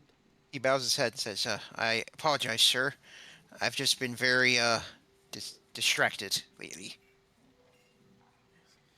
Think nothing of it. Please, accept this so you might practice as often as you wish. He beckons forward one of his workers in the tea house, and they hold open this, wooden box lined with velvet, and inside is a antique Kasathan tea set. Yeah, it's like as he sees it, his eyes go wide. He's like, "Oh, thank you very much." Thank you for attempting to learn our culture. I can tell it was not done maliciously. And for next time, it is 12 drops of syrup. Well, gotcha. And he actually takes out his data. And he actually takes out his data pad and actually notes that down. How many drops did they add if 12 was the right amount? I feel like 30 or something, way too many. I mean, I feel like, again, under the big kind of bumbling fest, we're like, oh, let's make it.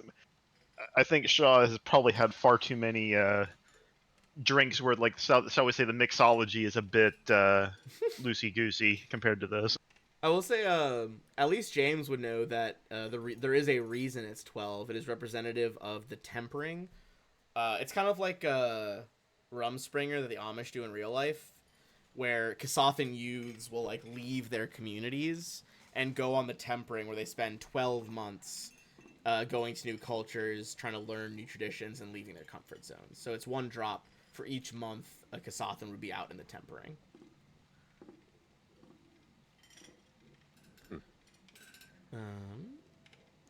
All right. As you are witness to this tea ceremony, what are you guys doing? You're in a room full of Callistocrats. What's the play?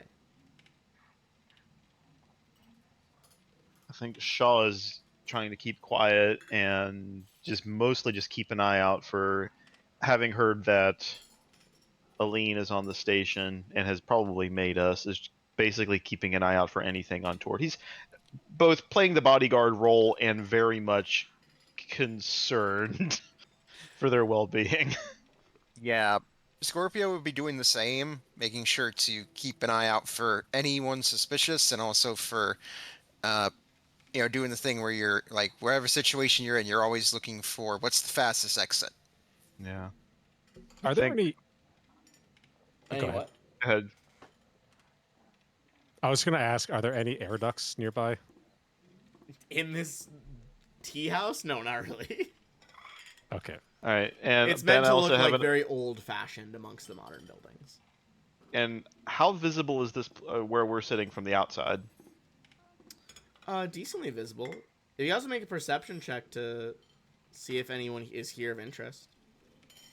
I'm gonna do a perception, but I also want, given what happened with the fight with Averin, I will kind of want to be looking out, kind of surreptitiously across the way, if you take my meaning. Across the street, see if there's anybody who's looking to get a long distance headshot on us. All right. If this guy plays by the same MO as James does. So perception. Yeah. Can I join him in that? And Yeah, like, for sure. You know what to look for. You know which rooftops to scan, as it were. where would I hide?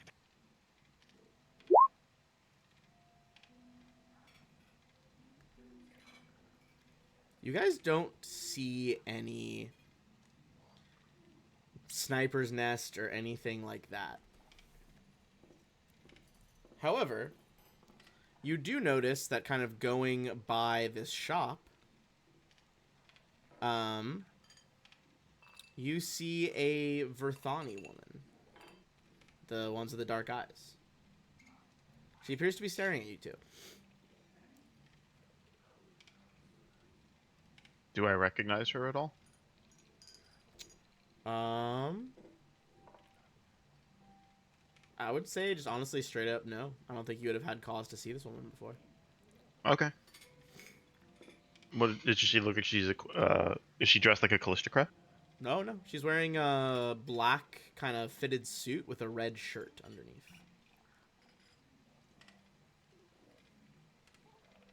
What is it called? The Golden Thread? Those people. Or the Golden League? The Golden League. Yeah. Golden Lake. Could be. Could be our first customer. Although they were Golden League has a lot of different families within it. They're very separated.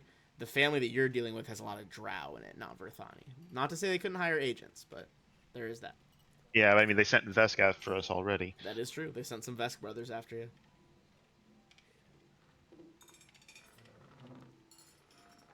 So this person is staring at Shaw and James.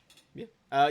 Honestly, as you like, well, are you trying to hide the fact that you saw her, or are you like, make it obvious, like, hey, we saw you?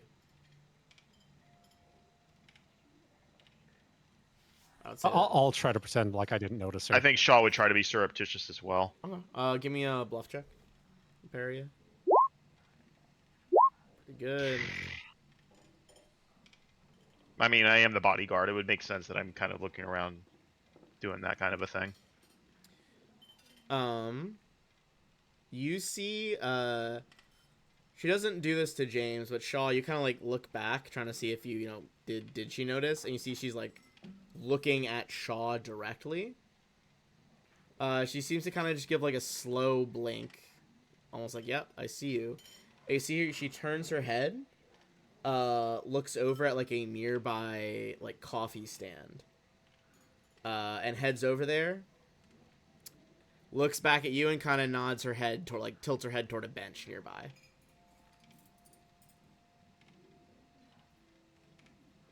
All right. And the longer you watch her, see she just, like, goes to pay for a cup of coffee, and sits down at that bench. Shaw leans over. I'm gonna go. We got a customer. If it goes wrong, get the hell out of here. I'll tell you to just open your communicator so we can listen in. I will.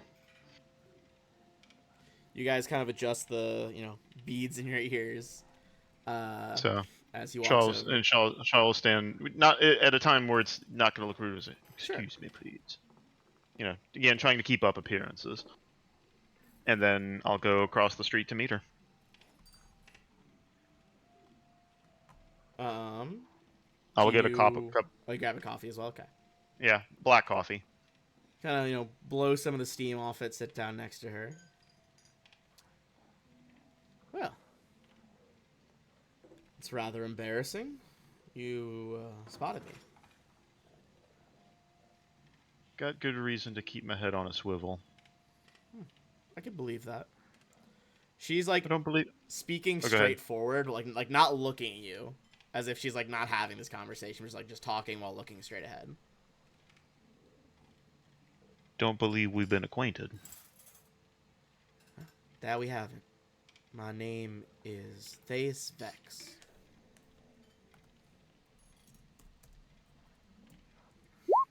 I figured I'd watch a little longer, but my colleague and I, well, if you want to get technical, I suppose he's my boss. I feel like we could have some common interests.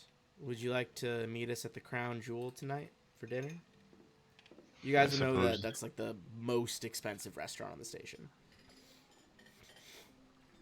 I suppose that depends. I'm curious who your employer might be, if that... or is that to be a surprise? Oh, I'm sure he wouldn't mind me sharing his name. His name's Xander Marinesta. And I think he would, he'd probably tell you that we could assist each other in some of our endeavors.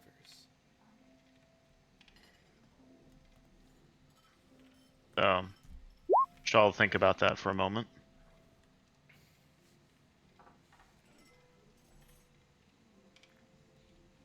Be interested to take a listen, provided my colleagues don't disagree too vehemently, but I'm willing to take a listen. And is this a name that has come up in any of our information searches or anything thus far? Not that you've heard. I'd say you could give me a pretty hard culture check. If it's over 20, then I'm unlikely to make it. I can't make it. I have a 0 in culture. Is the tea ceremony still happening? No, it wrapped up on that third step. There, people are just kind of mingling and networking right now. Okay. I'll try to look those names up. All right. Give me a culture check.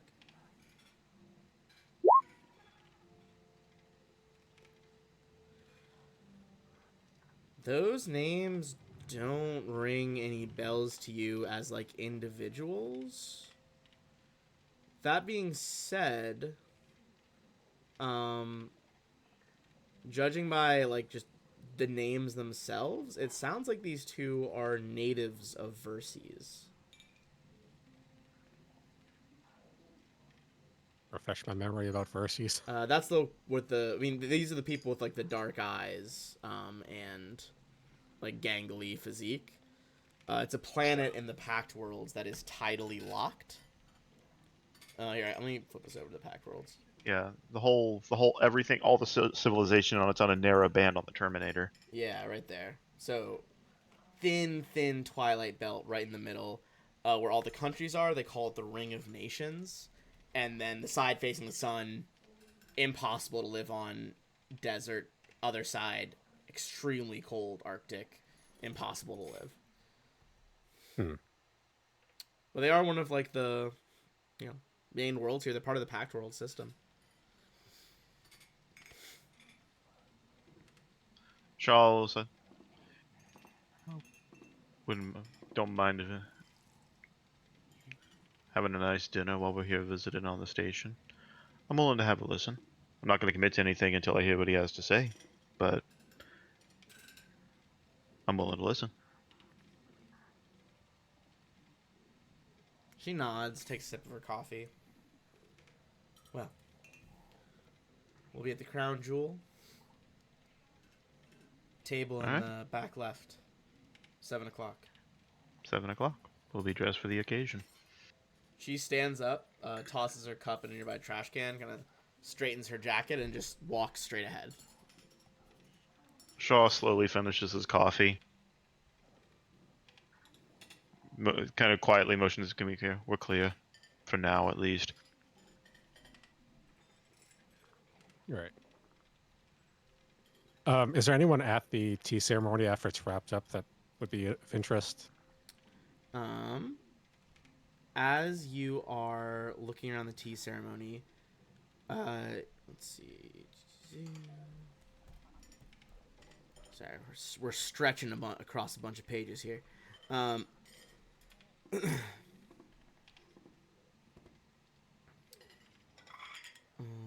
Right. You do see someone you recognize from the pictures you have on your data pad. Telerinus, the elf, is here. I'll sort of orbit around, see if I can listen in to anything he's saying. Sure. Give me a perception check. And then I'll say probably a stealth check to not attract his attention while you do this. All right. 2 sevens. You see he is engaged in rather quiet, dramatic conversation with several other, looks to be lower-ranking Callistocrats. And one thing, a couple things start to stand out at you. One, he's informing them in a rather bragging, arrogant manner that he has bought a biotech conglomerate out from under the nose of a competitor, the Witchweird Zlanae. And he's, ever since then, friends, Zlanae and I, and yes, it is that Zlanae, we've been engaged in a rather bitter feud, exacerbated by, well, the Witchweird live practically forever. I think she wants to outplay me, while we are, well, she hopes that I won't live forever, but I think we'll find a way around that, don't you, my friends?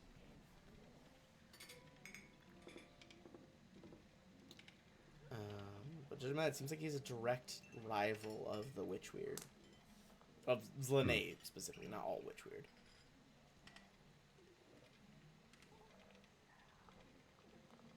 And we know nothing else about the Witchweird. I mean, apart from her being one, Witchweird are, I mean, at the basics, you know that they are, like, interplanar traders. They're a race that, like, deals across planar lines. Right. Here, I can... Like she's brought stuff to the Hell Knights, that kind of thing. Oh, not even, like, faction lines. Like, she could be, you know... Some days they'll be like, dealing stuff in the Brass City in the Plane of Fire. Some days they're on the Material. Some days they're in Heaven. Like, they'll just break planar boundaries and go trade. Right.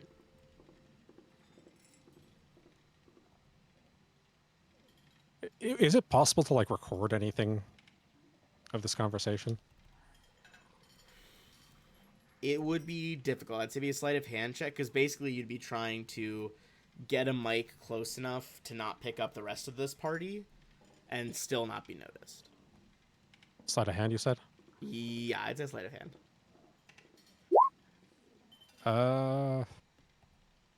That is 3 sevens in a row. I'm using some piano points.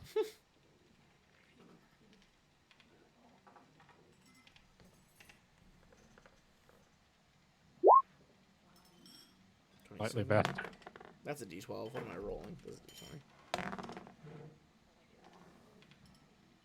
He does not seem to notice. I'll say you at least, even if we don't get specific with the actual sentences, you do get on the recording, that he is a rival of Zlanae's, the Witch Weird, and he is really trying to bid the White Wind barge out from under her. He does not, more than anything else, he doesn't want her to win. Perhaps more than he wants to win, he wants her to lose. Right.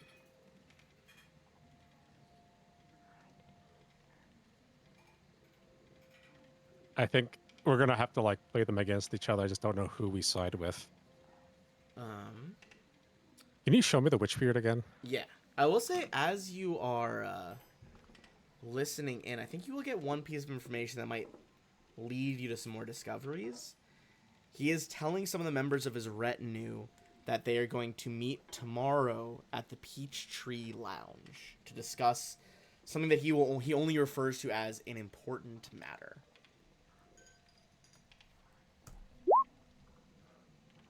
He's meeting with his Lanai, or he's meeting with his retinue? His retinue. Hmm. That's the Witch Weird. Yeah. Don't we have a don't I have a dinner to go to tomorrow, or is that the 2 days after? The banquet, that'll be the day after tomorrow. Okay. Well, way I see it, Excuse me. we either work with him to ensure that she is outbid one way or the other. If he won't undercut us, we'll make sure she gets undercut, something like that. But we could all, I mean, on the flip side, she might be willing to, I don't know if she's willing to give us a boon if we let her know that it depends on it may depend on what he says if we can get information at their meeting tomorrow. I think it also matters, like, out of the items, like, so Estriar, was he hoping we would win everything, or just a good portion of the items?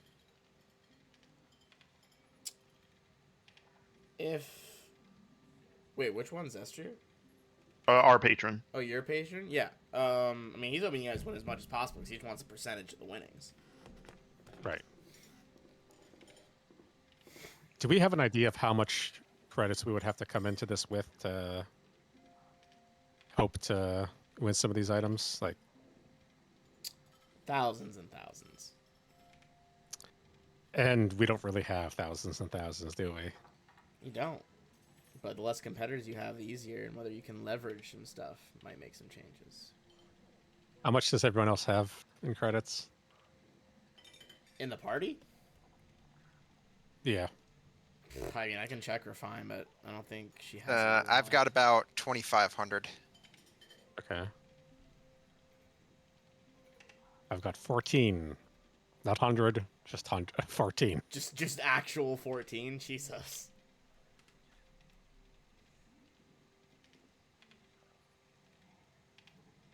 Let's see what Refine's carrying once it loads. Yeah. Phrasing. What did she? Yeah, how much money do you have, Shaw? Oh. We can't hear you.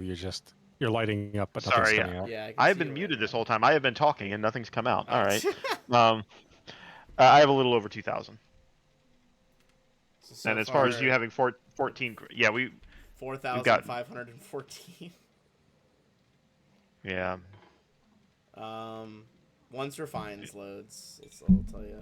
She won't. I don't think she has much because she blew all of her money on those implants. Yeah, Mhm. you're right. Yeah, I don't think we can. We have to call in some of the favors in order to get money to bid on it.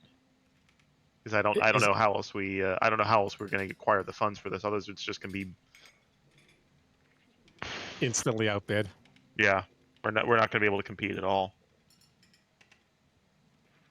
Yeah, I think You may have to get. Maybe we're talking to your lady friend to see if she's to call in some of that and see if. Because that's the thing. We without obviously Estria will want to be discreet about his deaths at this point that he got wiped out on his stock stuff, but we need a bankroll for this, and he did not give us one.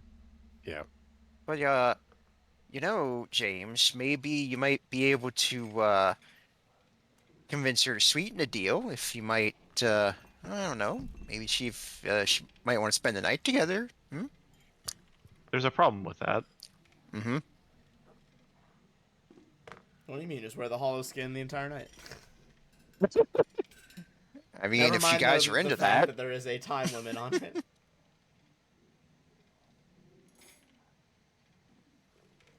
Yeah, it's one of the main things. I think we just try to like uh, maybe bug all of our people we know for money. Yeah, I think as far as I think because he gave Estrier gave us a list of contacts, right? As far as because that was even part of the discussion was getting the credits we need in order to compete. Well, some of the contacts are abstracted. That's how you guys are getting all these like free favors. Right. Are any of the favors just money to bid with that we can use? Yeah, I'd say you could trade some of them in for cash. Like if you give up the distraction one, you probably get like 2,500. Right. I think we may have to pick one of these two and maybe see if we can't use them as a bankroll to play against the other. Yeah. Maybe we That's try to. I'd say we try to find items that these two are both interested in, and have them just get into a bidding war where one just gets blown out. yeah. It may be worth talking to them and see if one of them will work with us, so That we too. actually have money to bid on things. I feel So like if we're my thought is the on the one hand we could talk to the elf, and if he's willing to help Banco Rollison for part of it, we'll make sure that we can outbid her on basically divide and conquer. yeah. Essentially, he'd have an aligned thing as long as we get like picks on items of interest to us, especially those of like combat relevance.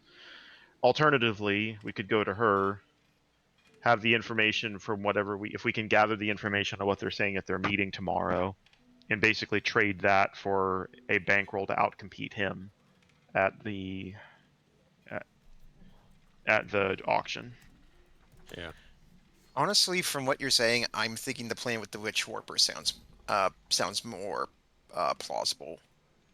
I think she's given. I feel like she's more likely to work with us because I having not met her, but she just got wiped out by this guy. You know, if he bought an entire biotech company off of her, she's gonna wanna get back at him. And if we're offering to help on Estrier's behalf, then she may be willing to work with us. And I'd when say did that he? sounds about right. Yeah, I think the one group that you're about to meet with, like, they said that's tomorrow. When is what's his name? The elf. When is he meeting with his retinue? Tomorrow He's meeting at the Alright. Peachtree Lounge tomorrow. The person you're talking to outside. Um, night would be tonight. Is tonight for tonight, yeah, big. sorry. As long as they're paying for dinner.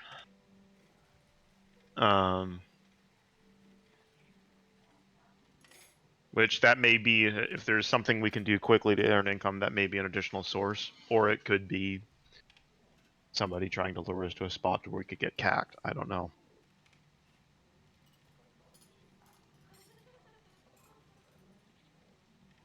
I really don't know. I tend to agree with Scorpio. I tend to agree with Scorpio though. I feel like working with Lanai might be. She's gonna want to get some payback if this guy, her rival, Mhm. is just again just undercut her. She'll be wanting some payback. I'm quite certain. Plus, Wait, having an interplanar trader as somebody we can work with might be useful. wait. Are you saying that I actually kind of had a good idea? You have better ideas than you think. Don't sell yourself short. I mean, they're sandwiched in between terrible ones, but yes. It's like a reverse I mean, compliment sandwich. what do you mean terrible ideas? I have no idea what you're talking about. He says And I'm as just he's looking at trying you, to texting both. say, Yeah. look, look, I'm, look, I just don't think I should take the polyarmory option off the table just yet. That's all I'm saying. Fair. So, but yeah, and plus, if I hate to say it, this Elvis sounds like an arrogant son of a bitch, and that's not the kind of person I necessarily want to work with. As much I as mean, I'm sure Lanai probably is too, but at the same time, I think Shaw would be a bit bugged by somebody just openly gloating about that. and think about it, Shaw. You're saying that, and there's a whole planet full of arrogant assholes all around us. So, Even like, he stands out among a lot of them. mm-hmm. Kind of get the see why the fellow that I fought in the ring a couple of days ago doesn't much love this place. Hmm. Can't Well, hear. he got Not a good fan. fight, and he got a good fight. And now he doesn't have to be here anymore. Yep. It's true. I think we need to figure out what we want to get from the auction and what we would just want to get for money. Shaw kind of nods. That's really the big one. Is that because it's a The big void part of this. hide, the void hide, the travel suit, and I think the magic resistor are top of the list for Yeah, stuff we want to the keep. the Iron Stone too. Which one's that? The something Helix one. It's like Alabaster worth like Helix. yeah, it's worth like 25,000. I think that one's That's worth a fair 30,000. amount, yeah. So that one we definitely want to keep an eye on. Is that Um, keep to sell or keep to use? Could be Okay. either. Let me see. Alabaster Helix.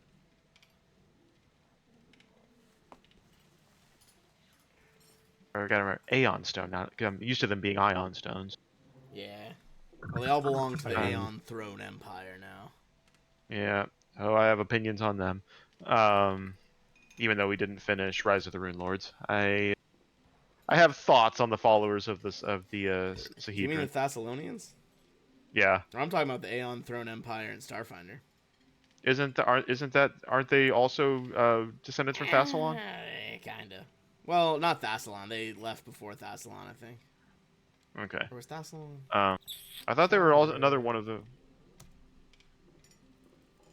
I can't remember if Anyways, Thassalon was founded before Earthfall or after Earthfall. No, it was after Earth. No, yeah, no. Earthfall fucked it. well, the Alabaster Helix orbits and remains adjusted to you. You regain 1 hit point per hour. It's pretty spicy. Useful. I think stuff like the emotion regulator, the inspiration blazon are kind of, they're not terrible, but they're not really.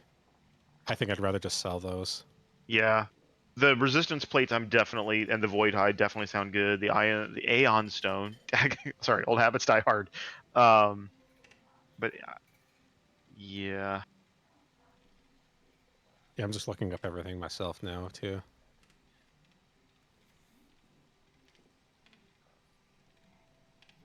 I think the Arcand horn's really not that useful.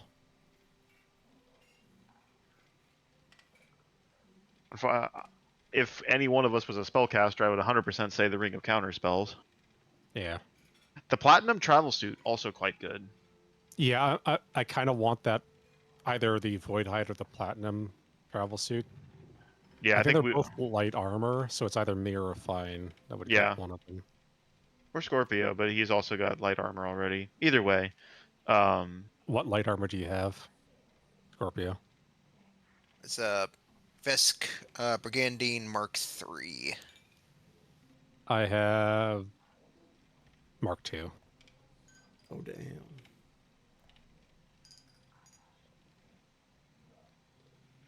yeah, Graviton Pistol we can't use. Mind Link Circlet we can't. I don't think we Well, can as you guys use. just, I mean, you guys can take the Yeah, we week can- to decide. I don't think you guys will finish the.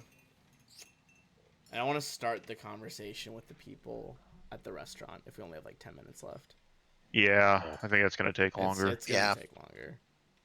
I'll be curious to see what that has because we're making a lot of impressions very quickly on the station, and it's making me uncomfortable.